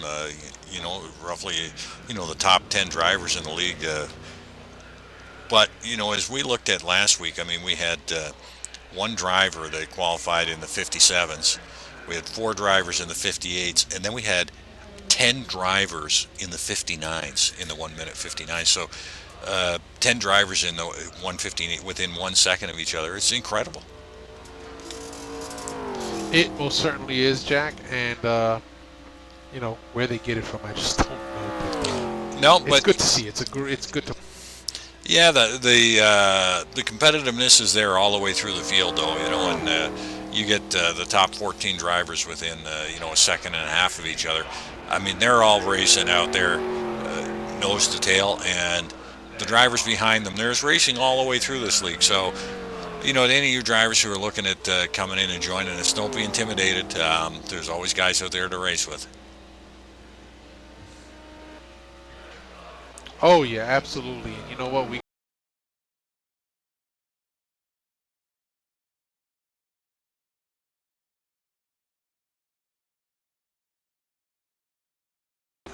putting on a real clinic for us tonight in P1. Mr. Parsons pushing as hard as he can in that McLaren in P2. Laurent Weissman, I don't think Lauren's pitted yet, though. He's showing in P3, which will mean Andre Prado is going to end up in P3 once the pit cycle comes around. So I'll just hang in here with Laurent and see if he is going to make his move for the pits. And he has got some damage on that car there. Laurent's got some damage on. Yep, looking at the front right. You got that right.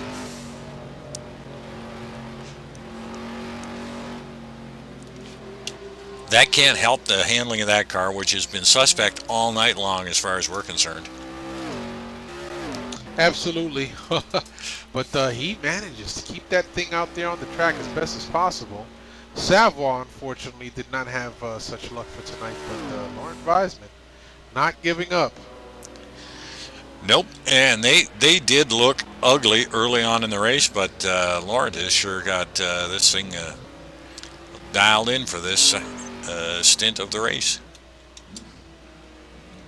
Don't know what was going on with these folks earlier, and the funny thing is that it just both cars were handling so poorly at the same time during the race, and just seems they may have just figured it out or settled down or adjusted their driving style. But looks like Laurent is on a fairly decent clip of a pace right now, but he's going to be pitting soon. And back with P5, Juan Monroy. Juan's having a great race tonight. Got that car running well in P5. Yeah, the 550 Maranello, man. That car is just a pleasure to drive. Not very difficult to set up, but get the setup wrong on this car and she will not give you a clean lap. I'll tell you that much. I've tried it myself, and I speak from experience. Well, Sportelli seems to have it figured out, and Monroy seems to have it figured out as well. So P5 for Juan, Werner in P6. Andrew Werner having a great run tonight.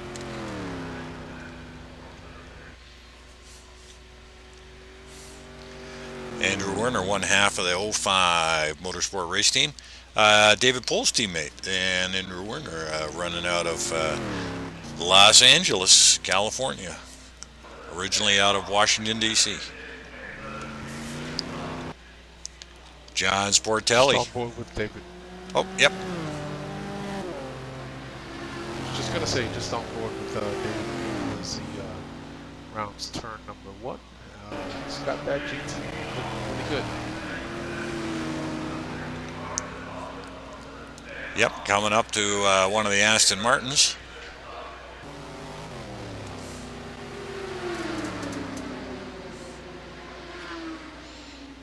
I personally could never get a handle on those Ford GTs. I tried them. I just can't drive them. That makes 2 of us.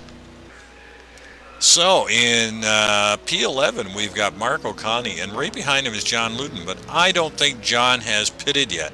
And we've got Chris Moses, so Luden is in quite a spectacular sandwich there.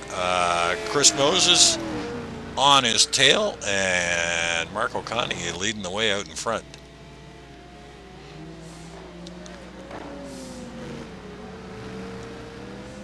Yeah, I gotta tell you, I'm a bit surprised that Luden's got that Pagani Zonda figured out. I have tried driving that car in GTR2, and it has been a handful.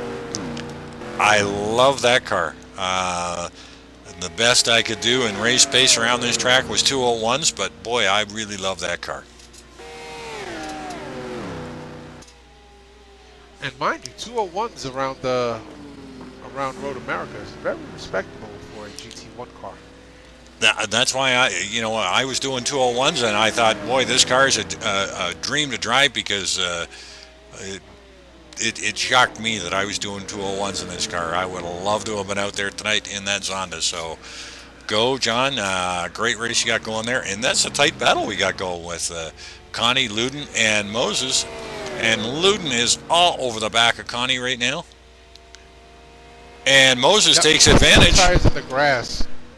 And Moses dives down on the inside and takes Luden with a spectacular pass, but Luden coming back at him. Yeah, unfortunately. Oh, and we just lost Alex White with a suspension problem, Jack. Oh, no. Yep, he's parked it. Oh, boy, that is not what we like to see. No, that's wow, that's really tough luck there for Alex. Man, he was running a real solid race there. Yeah, he certainly was. Getting back over here to this battle, Lude happened to put 2 tires on the grass coming down the straightaway, and that's what gave Chris Moses the opportunity to slingshot past him. So I'd look for Lude to try and get some of that. Whoa, and there's Chris Moses right into the back end of Mark O'Conney as he tried to close that gap up, and now Chris has dropped back to 12 with his teammate Al Merriman right in behind him. So, boy, a real turn of events. They were going at it tooth and nail there. Yep, absolutely. And I was about to say that we should look for John Luden to take that spot back, but turn of fortune for John Luden. He was the beneficiary of what happened to Moses there. Yeah, very uncharacteristic there of Chris to run into the back of somebody. So, Marco might have got on the brakes just a little bit more as John Luden pulls off into the pits. And Chris Moses starts the climb again.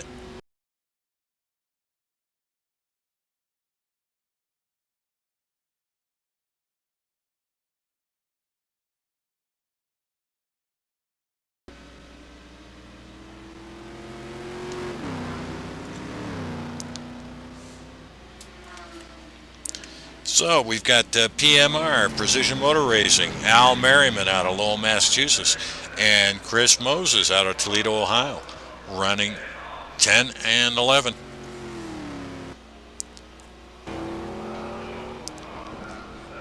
Lauren Weisman is sliding that Nissan around again. Oh my goodness. In 12th, Greg Myers in 13th, John Luden in the pits in 14th. And he'll lose that spot to Dan Wilkerson is now into the pits. Lugnut's running 18th, Mascarelli in 19th, Sergio Calderon in 20, Ryan Schleif in 21st. And that's your field. That is your field. So we've lost some of the chat over here on the broadcast. Yeah, go ahead.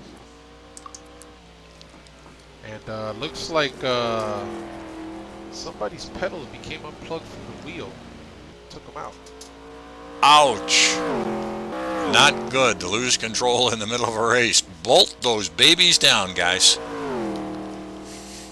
Yep, I believe that happened to Alex White. I heard him on the Ventrilo server earlier, making comparisons to his pedals and the Fanatic pedals that he was using for the past week, and there was a difference. So it may be Alex White that may have had his pedals unplugged from his wheel.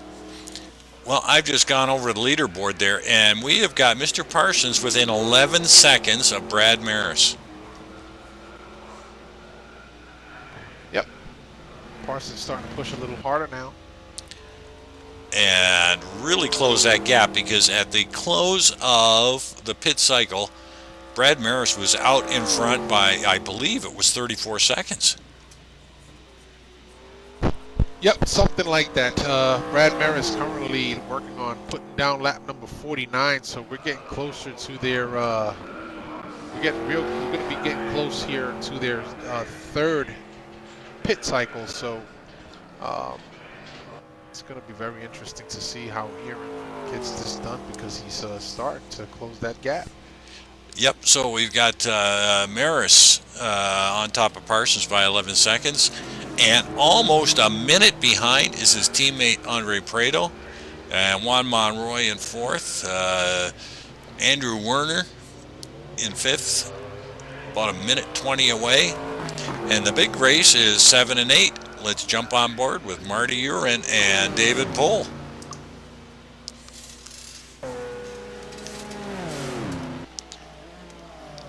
So we've got David Pohl all over the back of Marty Urin. Let's jump on board and get a driver's view.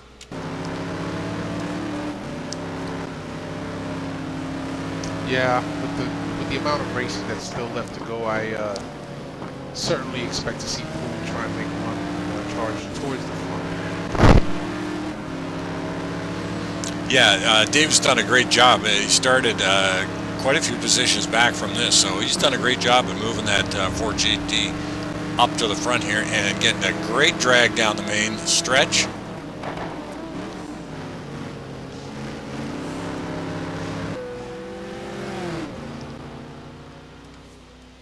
Poole just all over the bumper of Marty.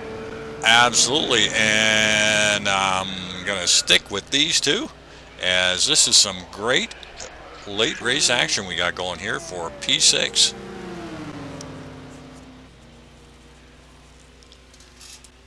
And there's a battle going on, and Poole down on the inside, and what a beautiful clean pass, but he hit way wide, and David puts it out into the kitty litter.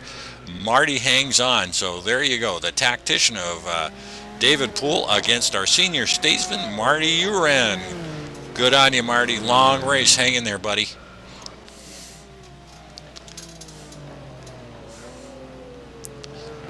As they are working on lap number 50.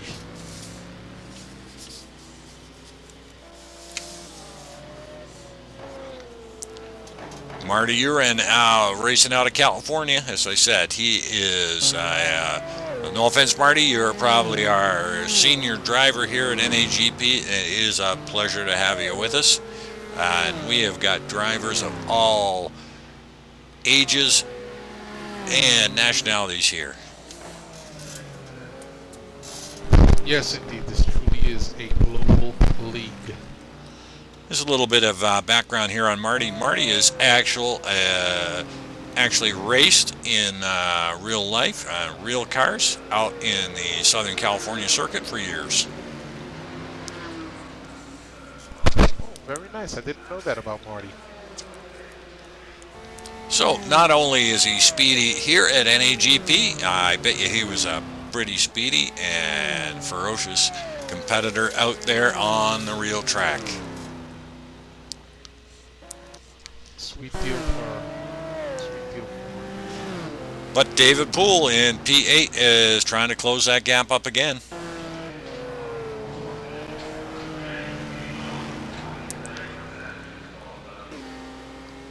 Back in P9, we got Mark O'Connie.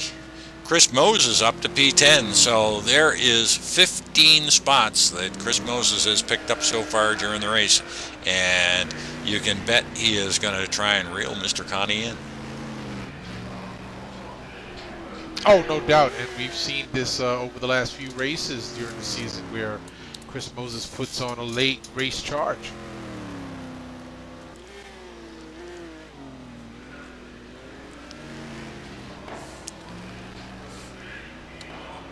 And the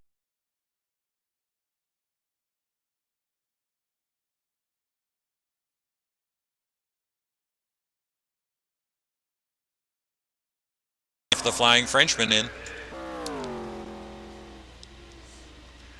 Johnny McIntyre in 14 and Christian Hamilton in 15.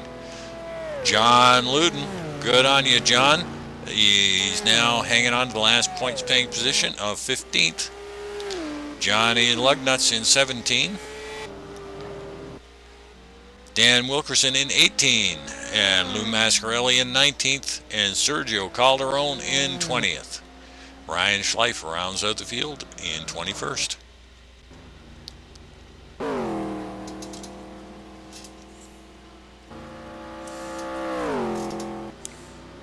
Just jumped on board here with Brad Merys as he comes up on, I believe it's Al Merriman.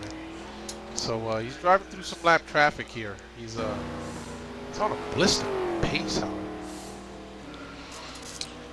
Yeah, he is definitely feeling good about the car. He has stretched his 10-second lead to about 13, so he's probably cognizant of the gap time there on his heads-up and XD display. Yep, not to mention that he is now putting down quality type lap times, 159s around the circuit this late in the races. It's amazing. Well, he has had 50 laps to practice tonight.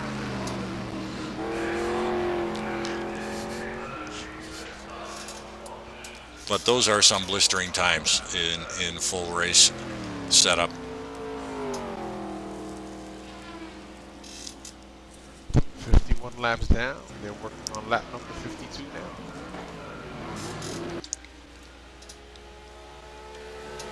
P2, Aaron Parsons.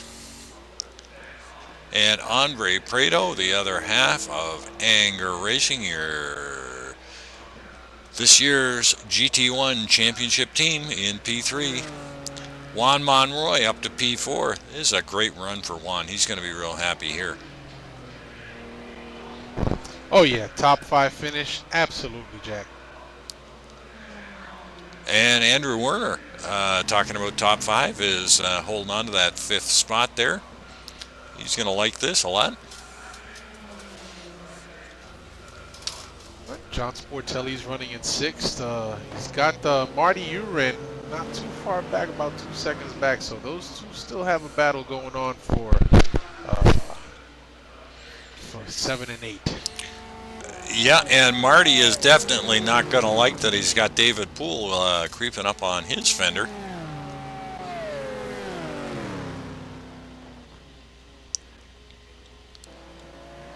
And that big Ford sure closes the gap on those straights. Yeah, it certainly does. That car is a beast on the top end. And he is now coming up all over the back of David Poole. So let's ride it around with David Poole as he chases down Marty Uren. Yep, I'm gonna look to have David pull off a clean pass if he's gonna get around Marty Uren.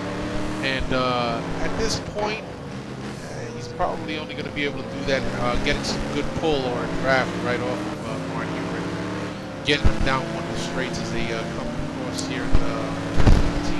I believe not yet. And David having a look on the inside, and that's where I think he looped it last time and lost that little bit of pace there. So he likes to pass on that corner, but he is going to have to wait and bide his time. But he is giving Marty all sorts of trouble here.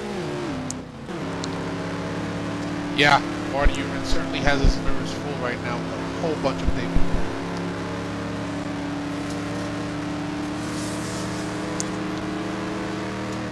Down into Canada corner.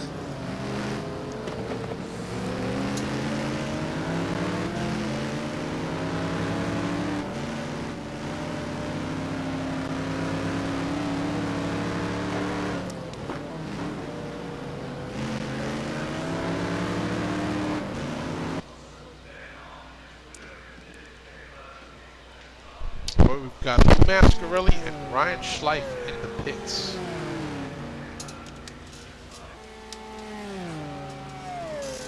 Ryan Schleif already out.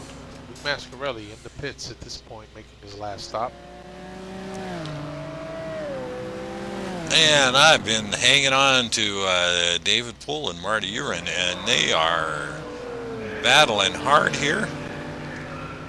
Poole looking for a way around and just not seeing it, as Marty's driving a great defensive line just about through every corner.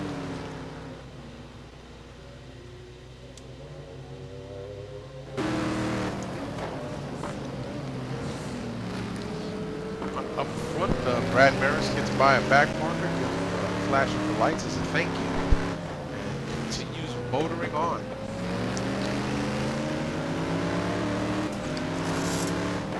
Well, barring an unfortunate incident,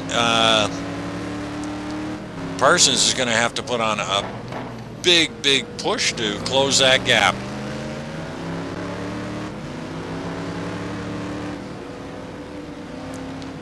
Yeah, they've been maintaining that gap quite steady for the last couple of laps. Don't know how this is going to play out yet, but it's going to be interesting to watch.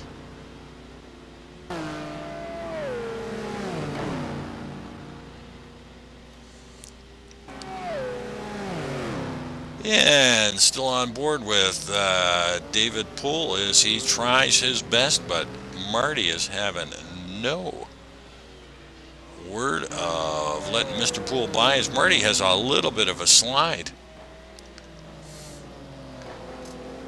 Boy, oh boy, these guys are going to be tired at the end of this race. Oh man, I'm tired for them. It looks like a lot of fun out there, as you see. It's not all about who's up at front. I mean, there's great racing going on still throughout the pack.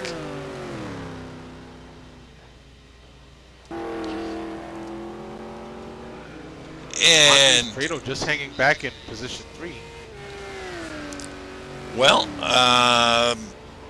you know, quite a lot would have to happen for Andre to actually pull this one off.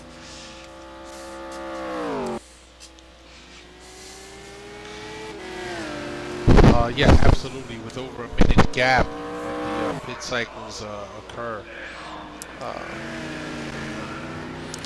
Yeah, Andre. Time to actually catch a position. Andre would need Brad to actually crash out of the race, and he would have to then pass Aaron Parsons, because as it sits, Prado is 1 point down on Aaron Parsons. And here we go again. I'm on board with Chris Moses, as he is now caught back up to Marco Conti, and he is going to try again.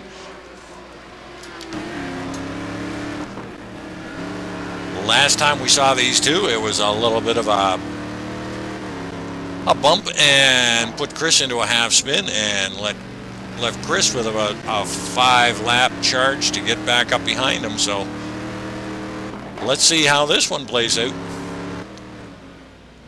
Well, I think they'll probably take it a little easier this time around. Final race of the season, I'm sure they both want to complete the race.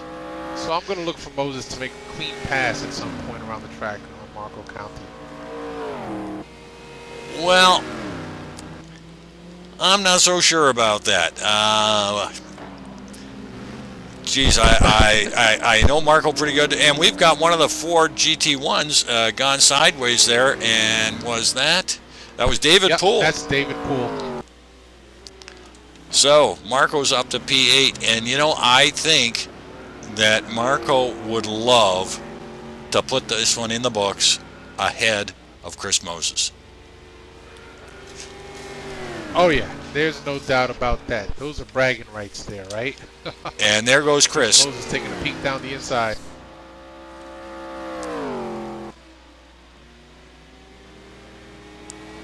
And makes it stay.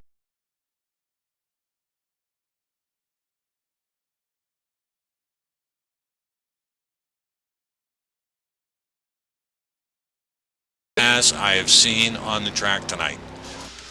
You are a master at reading these drivers, Ken. Oh, no master. But yeah, certainly understanding the racer mentality, right? As we do, Jack. We know that the final race of the season counts. You come out here and you spend X amount of time putting in the effort, and I think that most drivers would love to see their dividends pay off with all the hard work that they've done. So naturally, my goal in a race such as this one, where I participated, would be to drive as fast as I can, as clean as I can, and if I am passing, pass as clean as I can, and if I am being lapped, which would most probably be the case, just give them enough room to get by. Well, talking about being lapped, we know how hard Marco and Chris are going at it, and we have got our race leader Brad Merys coming up to lap these guys. This is going to be very, very, very interesting. Because neither... yeah, and again...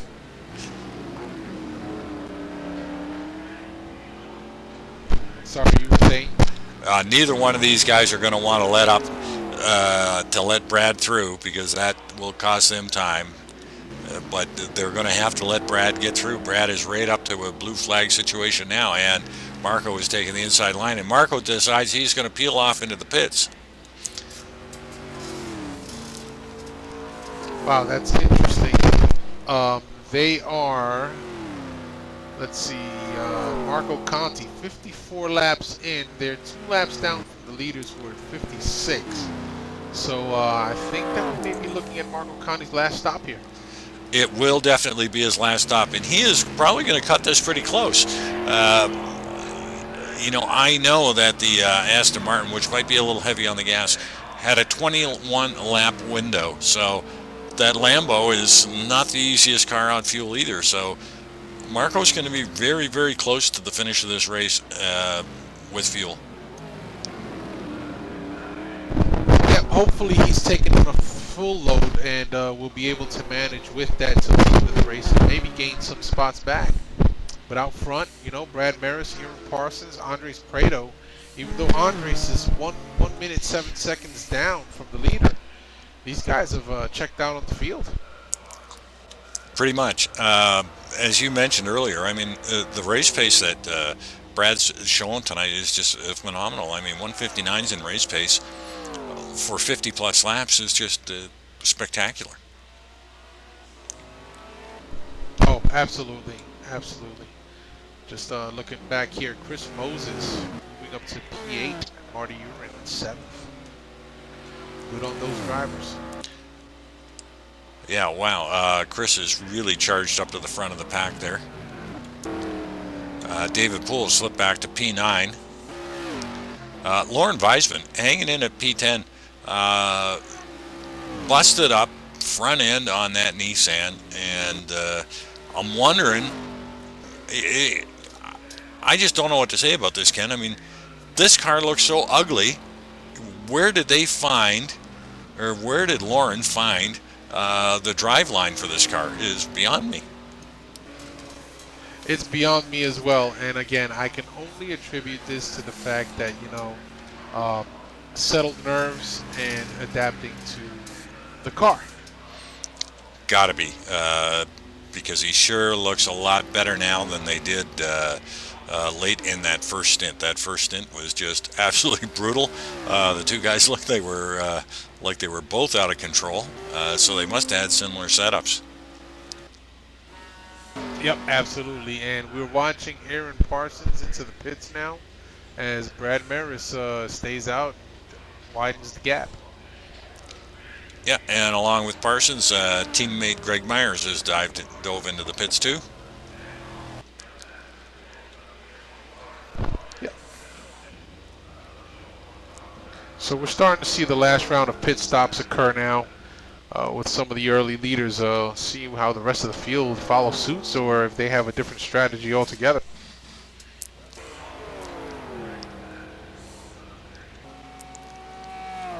So we currently have running back in the field there, John Luton in P15. Mark O'Connie is shown in P16, but he has taken his pit stop. Johnny Lugnut's in 17. Dan Wilkerson in 18, Sergio Calderon in 19, and Lou Mascarelli in 20. Ryan Schleif in the Aston Martin in 21st.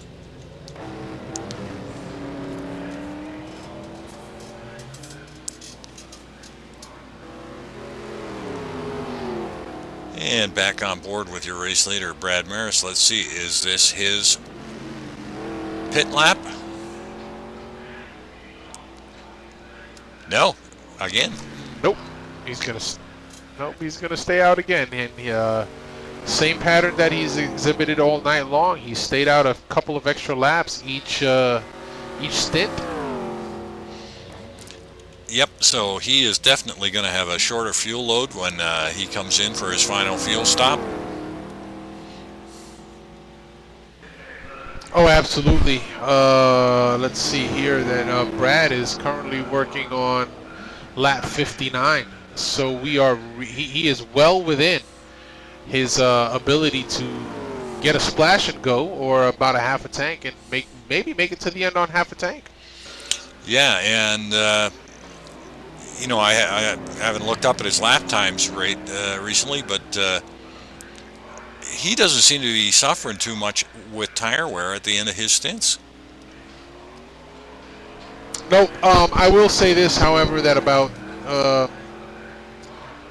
10 laps ago he was running in the 159s.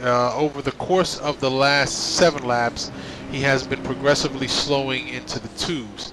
So perhaps some tire wear going on there, so we may be seeing Brad pit here very shortly. Well, should be this lap. He maybe stretch out one more, but you know, we're not to second guess his strategy with the driver who is well out in front and well in control of this race. Nope, absolutely, Jack.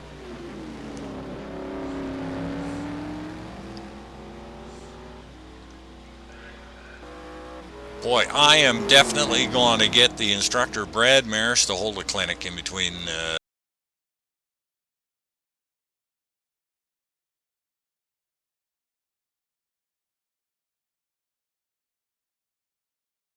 some of his genius on us.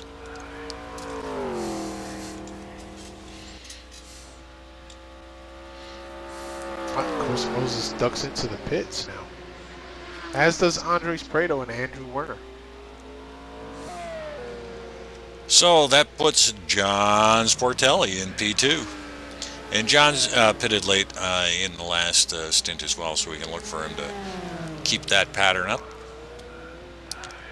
Aaron Parsons currently showing in P3, so we're going to hang in here with Aaron and see where Brad comes out.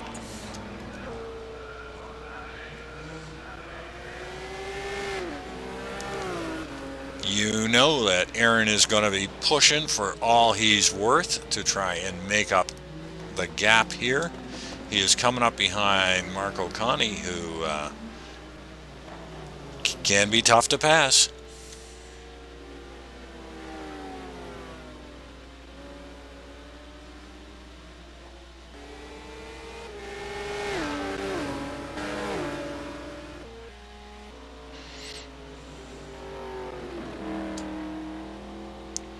And is this the lap for Mr. Merys? That remains to be seen. He's coming around the far end of the track at this point. Yeah, I would think that this is his lap for pit as he comes around Canada corner, Thunder Valley, and the Bill Mitchell Bend.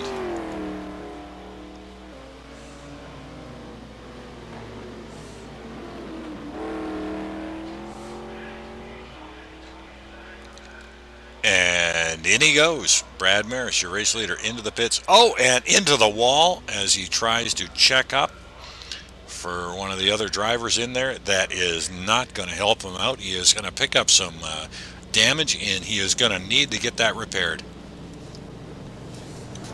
Wow. What tough luck. Car doesn't look too bad, though, so he might not end up with too much damage.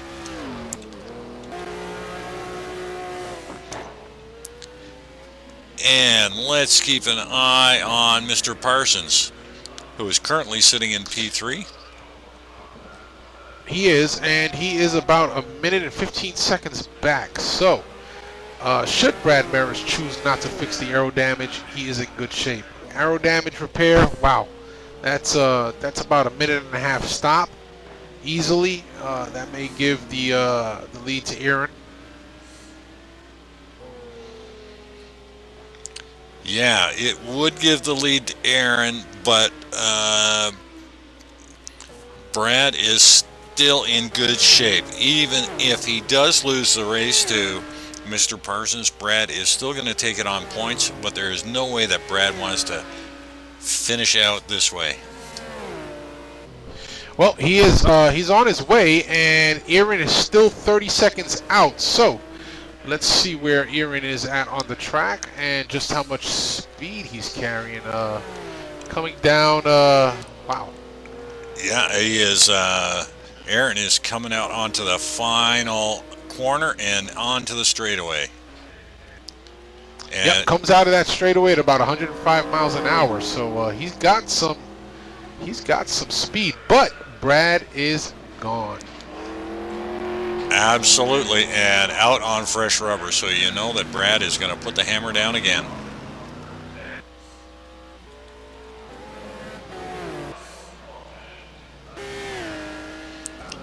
Oh yeah, and he's maintained a 17-second lead over Aaron Parsons. So Brad is in good shape. His pit strategy, apparently up till now, has worked in his favor. Yep, he has been a super tactician and an excellent driver throughout both these races, the super qualifying race.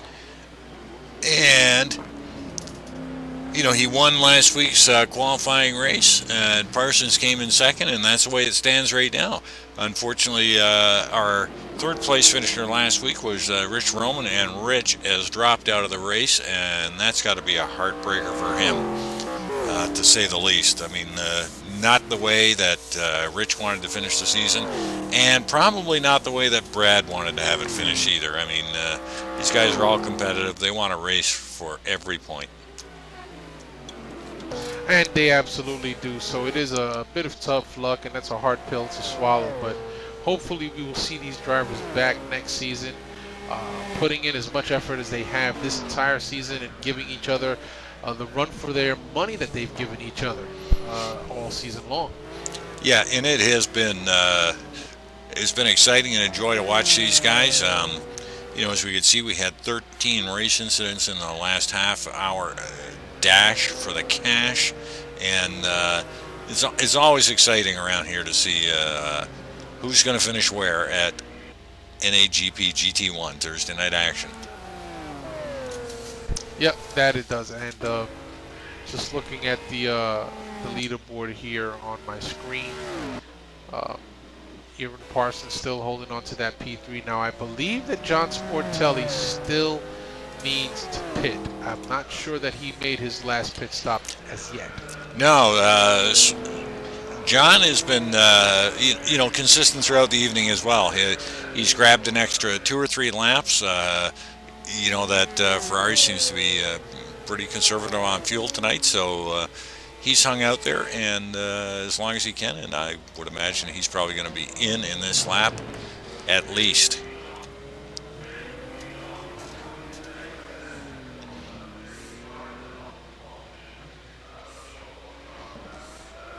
John's having a great race tonight too. Yeah, he most certainly is. As he's done well for himself tonight. So good on John. And we've got Sportelli and John Luden running nose to tail, and catching up behind them is Mr. Parsons. So Aaron's probably thinking, gee, John, get into the pits and take your pit stop and get the heck out of my way. I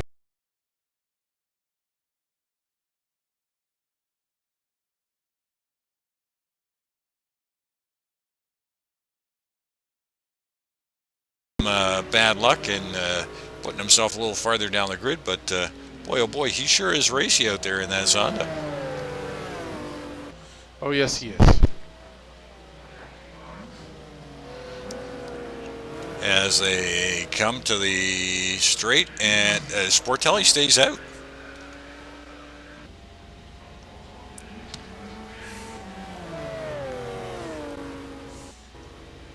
So we got Parsons in P3, Weisman in 4th, Prado in 5th. They'll straighten those out after the pit rotation. Juan Monroy in 6th, Werner in 7th, Marty Uren in 8th, and Chris Moses up to 9th. David Poole in 10th. John Luden's running 11th. Marco Conti in 12th. Al Merriman in 13th. Greg Myers 14. Johnny Lugnuts is in the points at 15. Johnny McIntyre in 16. That is all that's running left. Oh no, Dan Wilkerson in 18. Lou Mascarelli in 19. Sergio Calderon in 20. And Ryan Schleif in 21st. Yep, just noticed that Christian Hamilton parked it. Don't know why, but tough break there for Christian. Yeah, and we have got, there's Parsons around Luden, and now he's got Sportelli. So Aaron has made it around John Luden, and now is looking for Sportelli to give him a little bit of room, and Sporto says, no thank you, I've got my drive line, you go around me. Yeah, absolutely. I don't think John Sportelli wants to give up that position, but it is it's clear to see that Aaron Parsons does have pace on Sporto. Yes, and also it's pretty clear that Sporto will go down a lap after this move here. Yeah, I mean, he's on the lead lap with the leaders, but he'll lose that position, and he still has to make his pit, so not yet, and it looks like he's going to dip in. He is definitely dipped in there. So Parsons goes into the P2, and Luden is all over the back end of Aaron Parsons. Yep, looks to me like Luden is just looking to get some toe around this track so he can finish his race strong. No one can blame him, but as long as he keeps it clean, way to go, Luden. Yep, good on John. He is showing some real good pace. Like I said, it's just too bad he's put himself back a few spots. So we got Sporto in P3, but he is in the pits, and he should be losing that spot shortly.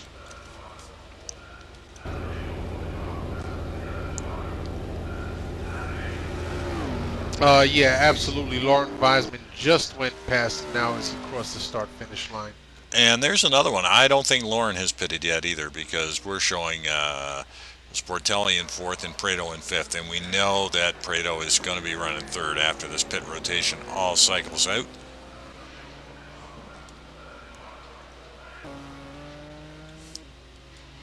Although Sporto is now showing his back out on the track, and it's still showing in P4. Yeah, he did have a good lead on Andres Prado. Andres Prado 1 minute 26 seconds back from the leader, and Sporto's got about a 10-second lead over Prado. Well, good on John. Good positioning there. So Prado is currently showing 5th, but I'm pretty sure Weisman hasn't pitted yet.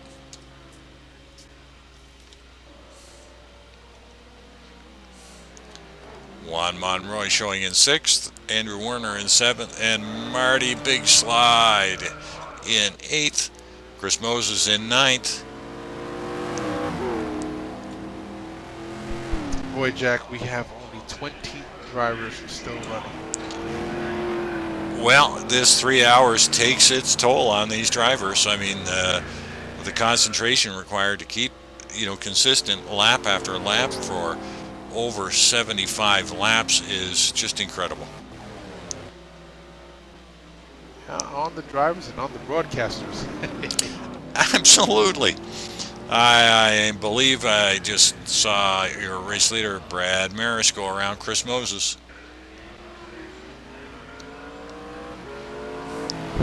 Yep, yes indeed. That was Chris Moses that he went around and put him down a lap. So Chris Moses still holding on to P9.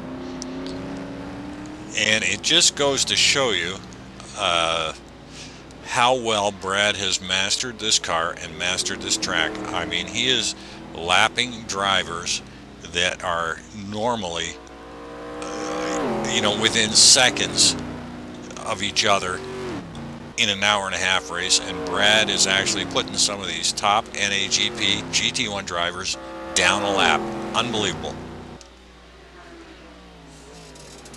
Well, he certainly has put on his clinic tonight. There is no denying that.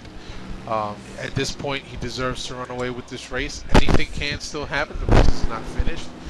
But keeping up this pace, the fact that he has made his final stop, he should have smooth sailing to the end of the race. Granted, no issues crop up.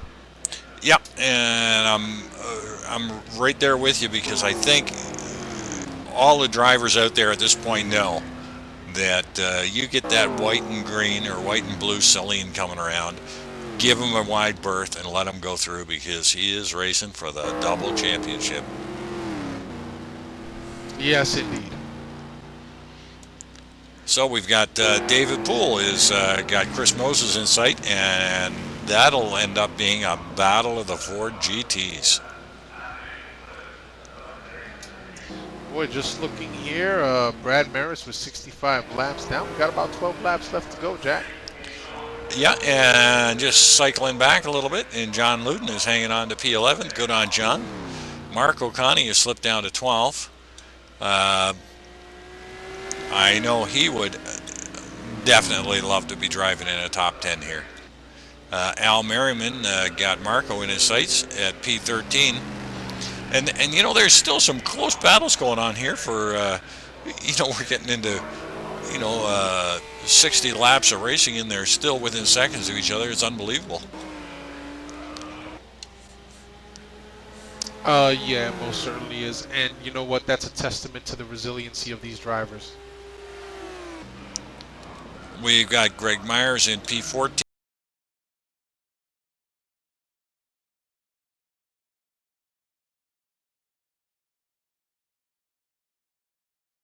Points paying position at 16. Johnny Lugnut's one out of the points. Go Johnny in 17. Lou Mascarelli in 18th. And Sergio Calderon in 19th. Ryan Schleif in 20th. And that's what we're left with. 20 cars. 20 cars, and it certainly is good to see Calderon and Schleif still hanging in there. They may be 3 laps down, but they have not given up. They're still giving it their all. Way to go, gentlemen.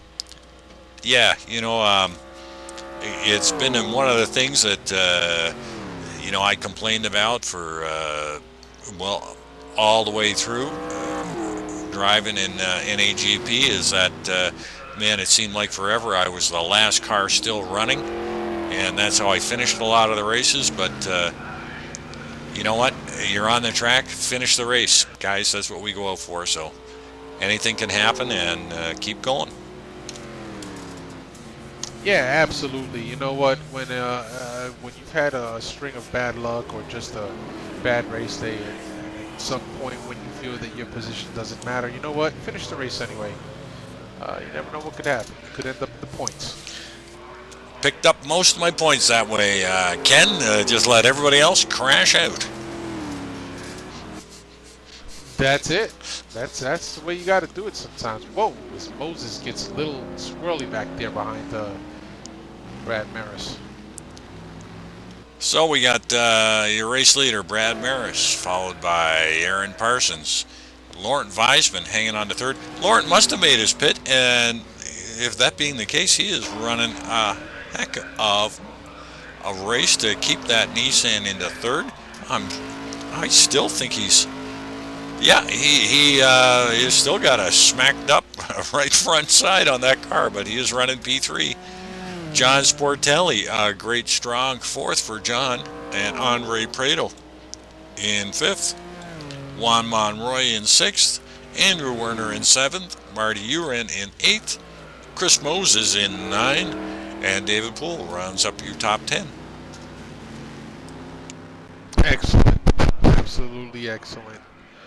Just speaking about Weisman, if he did pit earlier, boy, I gotta imagine that he, at the end of this race, if still running, would probably be on drops of fuel. Yeah, my hat's off to Laurent to keep that car going. I would have bet the farm that early in the race, both of the Flying Frenchmen would have been crashed out with the way their cars were handling, but he's got her dialed in now and hanging on to P3. And I got to tell you, if he can take it to the end of the race, then he deserves that last podium spot. Absolutely, because from having come from so far down the pack, having lost spots due to what appeared to be handling issues of the car early on in the race, to crawl your way back up the field in that manner is just an absolute astonishing feat. Yeah, and I'm back in the pack here with P11 with John Luden in the Zonda, and John is having a great race. Got himself a handful of points here in P11. Good John Luden.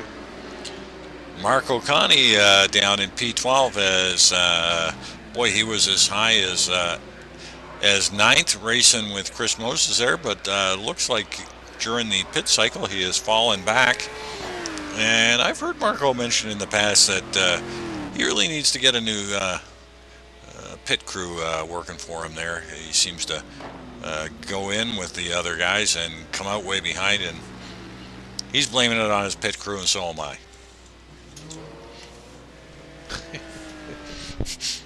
Big Al Merriman is in P13, got Mark O'Connie in his sights. And Greg Myers has got Al Merriman in his sights. Greg running P14. John McIntyre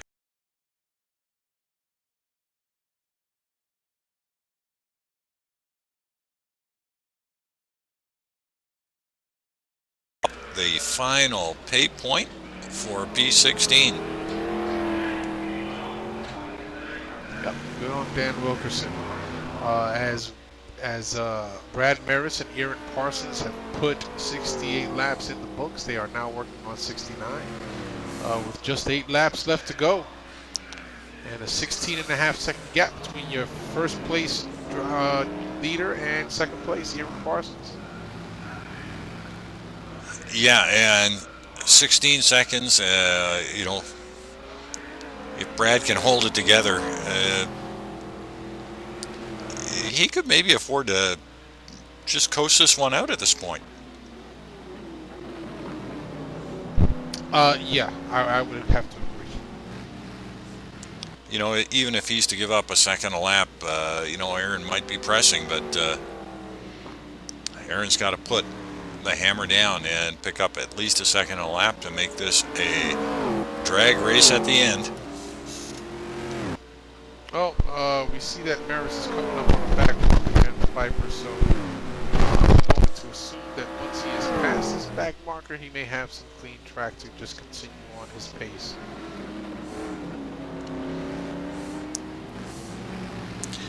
Yeah, it is. It's tough on both these drivers. I'm right with you following Dan Wilkerson around as Brad Merys is going to get the pass on. You know that Dan's getting the blue flag there But it's got to be frustrating. I mean, that's got to pull Brad off his pace, and it's definitely going to pull Dan off his pace as well to allow him by. But Brad does get through pretty clean on the straightaway. Yep, and with that, let's see here, 69 in, 8 to go. All he's got to do is clean it, keep it clean, and he will be crowned the double champion.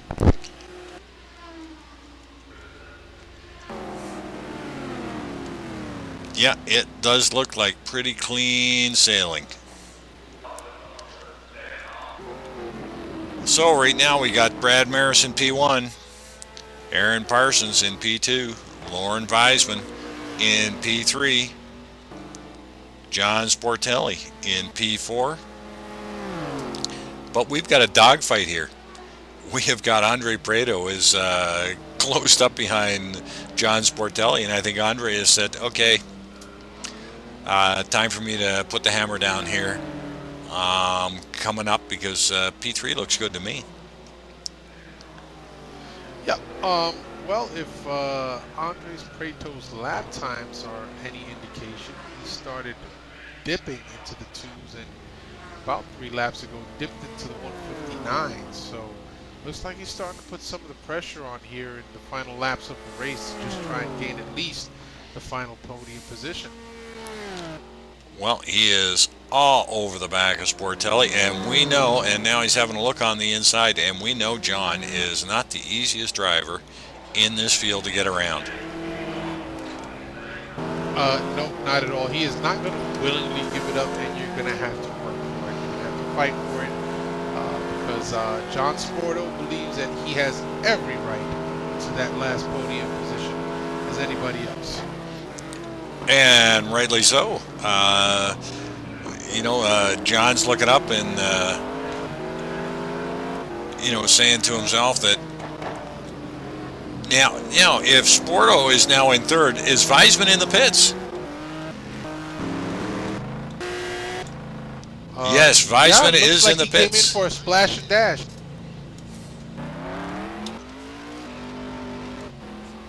And that's why he was in and out.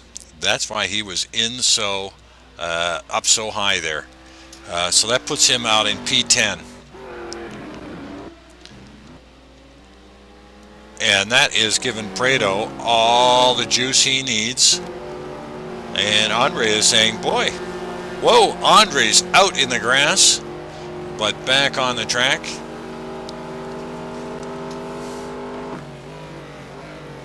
Looked like a slight lapse of concentration there. Could be. As he came around the kink into the kettle bottoms there, he might have just tried to maybe just overcook.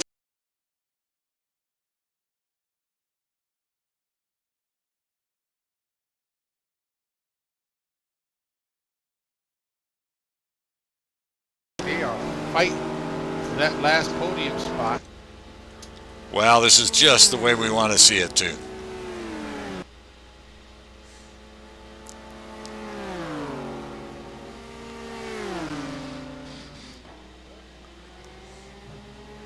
Well, they are really going at it here late in the race. Prado and Sportelli. With only 7 laps to go, I can imagine that Prado's probably a little anxious to get around Mr. Sportelli, but Sportelli's not having none of that. Nope. John wants to put this last race, put himself on the podium. And I'm sure Mr. Prado would sure love to join Brad up there on the podium as well.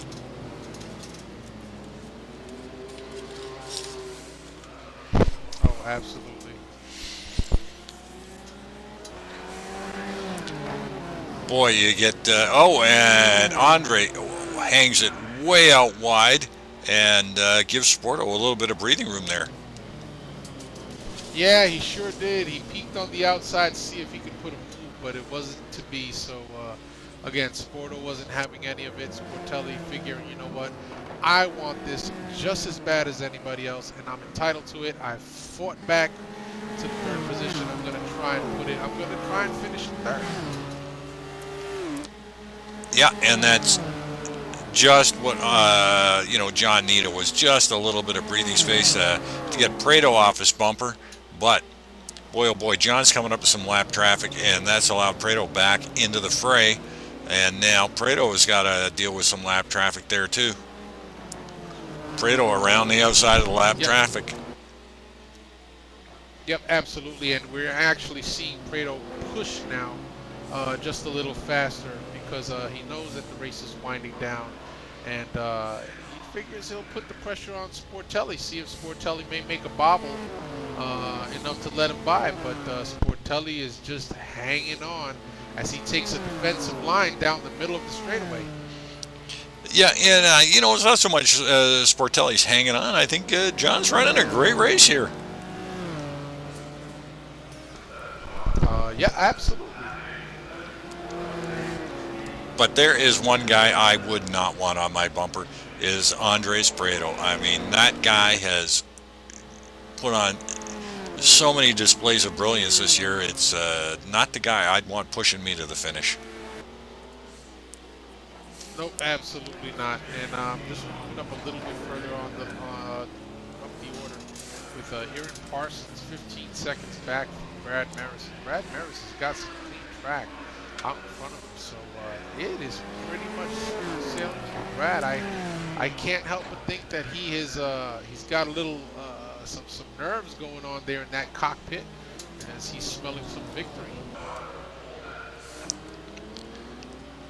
Yeah, and we know Brad is a pretty cagey competitor, so we know he's watching his XD.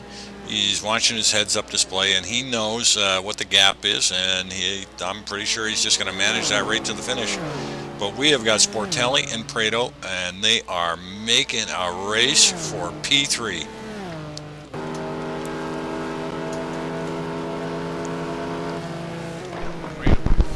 Right up on the bumper of Sportelli, looking inside, but he's not close enough to get by.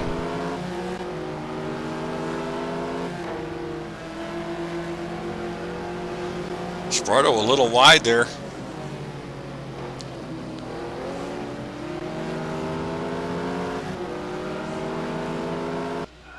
As they come around to complete lap number 72. And Andre just can't get up close enough to get that big draft he needs. Nope, and just looking at Sportelli, boy, I tell you, he's driving that Ferrari, and he's driving that Ferrari like a getaway car as if he stole something. Yeah, and as you mentioned earlier, he is definitely driving a great defensive line. He is taking the middle of the track away from Andre Prado, which is going to leave him with a risky pass maneuver if he wants to try and get around. Yep, and that's the thing, as Andres takes a look on the inside. And again, not quite close enough to put the pass on Sportelli. So this is turning out to be a great battle for third. We're just going to have to see if Sporto has what it takes to hang on till the end, because you know what, when your rear mirror is full of Andres Prado, I'm pretty sure that some of them nerves have got to start shaking. Yeah, especially as close as these guys can get up to you. And boy, Andre sure seems to want to hang on in close. I know he definitely wants to be right up behind them as they go into these straight bits. And this is one of them here where he wants to get in as tight as possible to going around this kink.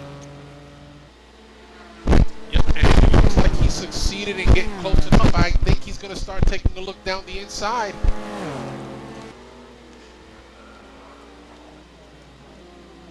Whoa. And Sporto says no. Whoa, that was really, really close. That certainly was. That was quite the move on Sportelli's part there to defend his position, and looks like Andres Prado had to back off just a little bit. And again, is Andre in close enough, to get, Andre just seems to be losing it down there in the Bill Mitchell bend in the last corner 14. And he is, I'm on board with Prado, and he is right up behind him. Had to check up big time on the brakes. Yep, he sure did. He put it sideways into that corner and had to back off. So Prado saves himself from spinning out. But that has put Juan Monroy into P4. So Juan Monroy has passed Andre Prado in a brilliant move. I don't know what happened there, but his car just froze. It did freeze up on my screen as well, but I'm still showing Juan in fourth. So I'm not quite sure what happened there, but let's hope that's not going to be an issue late in the race. So Monroy is now taken over at P4 and said, I am going to have a go at Mr. Sportelli. Yep, and boy, I gotta tell you, this is something else. With 74 laps down, 3 to go, these guys are fighting tooth and nail for that P3. They want to stand up there on the podium. They want to shake the champagne bottles. They want to get that trophy as well. Boy, I'll tell you, I wouldn't have thought it was going to be this close, this late in the race. And now, poor old Juan Monroy has got a rearview mirror full of Prado, and I know that Prado is saying there is no way I'm going for the podium. I am now back in fifth. I'm coming through, and boy, he just about lost it again. Andre is pressing as hard as he can. Yep, and I would think that his tires are probably not cooperating very much with his desire to move up. As these folks come up on a back marker real quick down that front straightaway, Sportelli will be the first to encounter. Hopefully he can get by cleanly, and so can everybody else. Well, Sporto's going to get by. Monroy might get by, but Prado is just too far back. Prado is going to try and stuff it in, and he does. And oh man, this is some great action late on.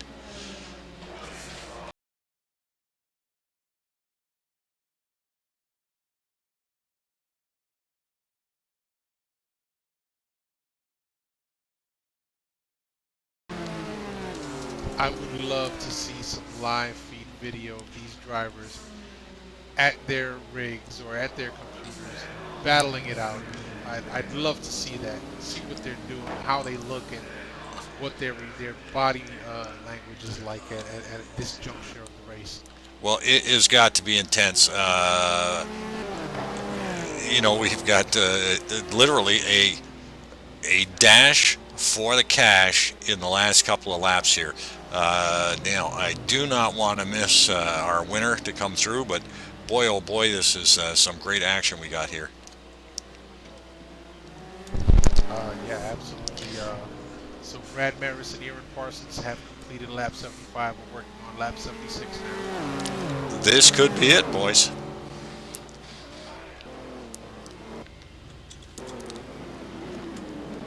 So we got to go back up to your leader here. Don't want to, but, well, sorry to say that, Brad, but we got some great action behind you there. But Brad Merys, P1. Parsons in 2.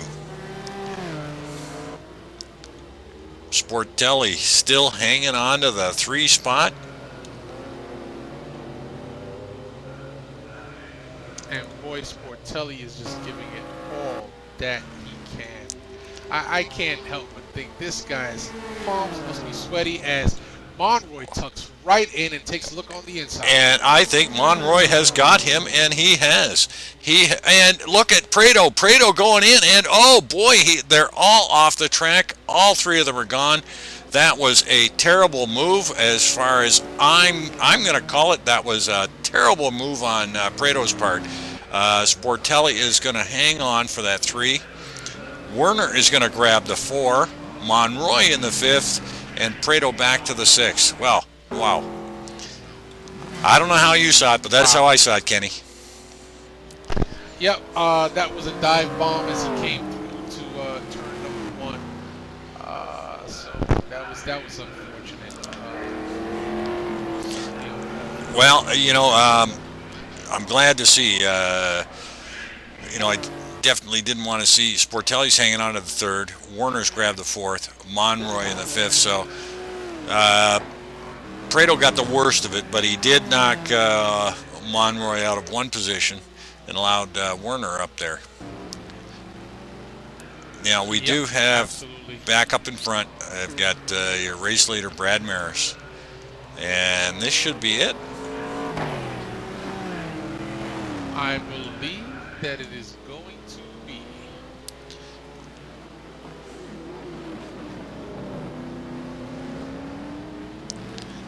Well, late action and drama there. Of course, good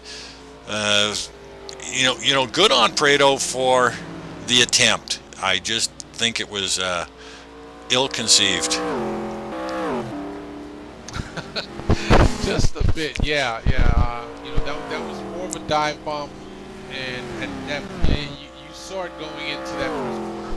He had no positive control of his car, and there was an absolute inability to avoid contact with the other two. Just to give Andre the benefit of the doubt, it almost looked like Juan Monroy and Sportelli were going to be swapping paint, and Andre might have thought that might open the door on the inside for me, but it didn't look very good. And that is it. That is it. Brad Merys, double champion. Aaron Parsons coming around for P2. And not slowing down at all as Aaron's keeping the hammer down to finish out. Aaron comes in at P2. Doing the old swerve-a-rama. You do have to get over the finish line there, Mr. Parsons. Yeah, it just puts it off the wall.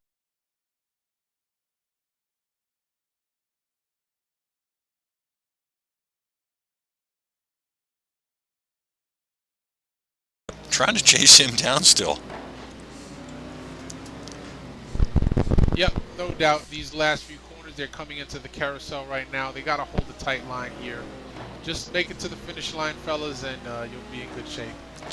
Yeah, and you know what? At this point, as Sportelli is going down the kettle bottoms, he's probably thinking, I don't need this. I don't need Werner coming down here. And Werner is all over him, and Werner's having a good look on the inside. And he is bumped into the back end of John Sportelli, and Sportelli's probably saying, just leave me alone. I've had enough for tonight. I am taking that third space and just back off. Yep, Werner's not backing off though. But you know what? It looks like Sportelli will grab that third place finish. Well deserved for Sportelli. Good for him. Sportelli in third, Werner in fourth, Monroy in fifth, Prado in sixth, Marty Uren in seven, Chris Moses in eight, Poole in nine, Weisman in 10, Connie in 11. Oh, and they're dropping like flies. Well, Ken, what do you think? Some great late race action, and these our drivers certainly did not disappoint. So I have to send a special congratulations to Brad Merys, double champion, absolutely phenomenal season with his teammate Andres Prado. Congratulations to their team for winning, for sewing up the team championship. Congratulations to Brad for the driver championship. And I'm just going to put a big shout out there. Congratulations to everybody here at NAGP. You put on a great show for both yourselves and our viewers. And for Ken and I in the broadcast booth, we want to thank you for having us along every week, Thursday nights. And hook up with us. Come on out, NAGP. Great place to meet people and hone your racing skills. So for myself, I'm Jack Ivey, and along with Ken Rodriguez, we want to thank you for hanging in there with us, as Jack said, and we'll see you next season. And with that, we'll be saying good night, and we'll see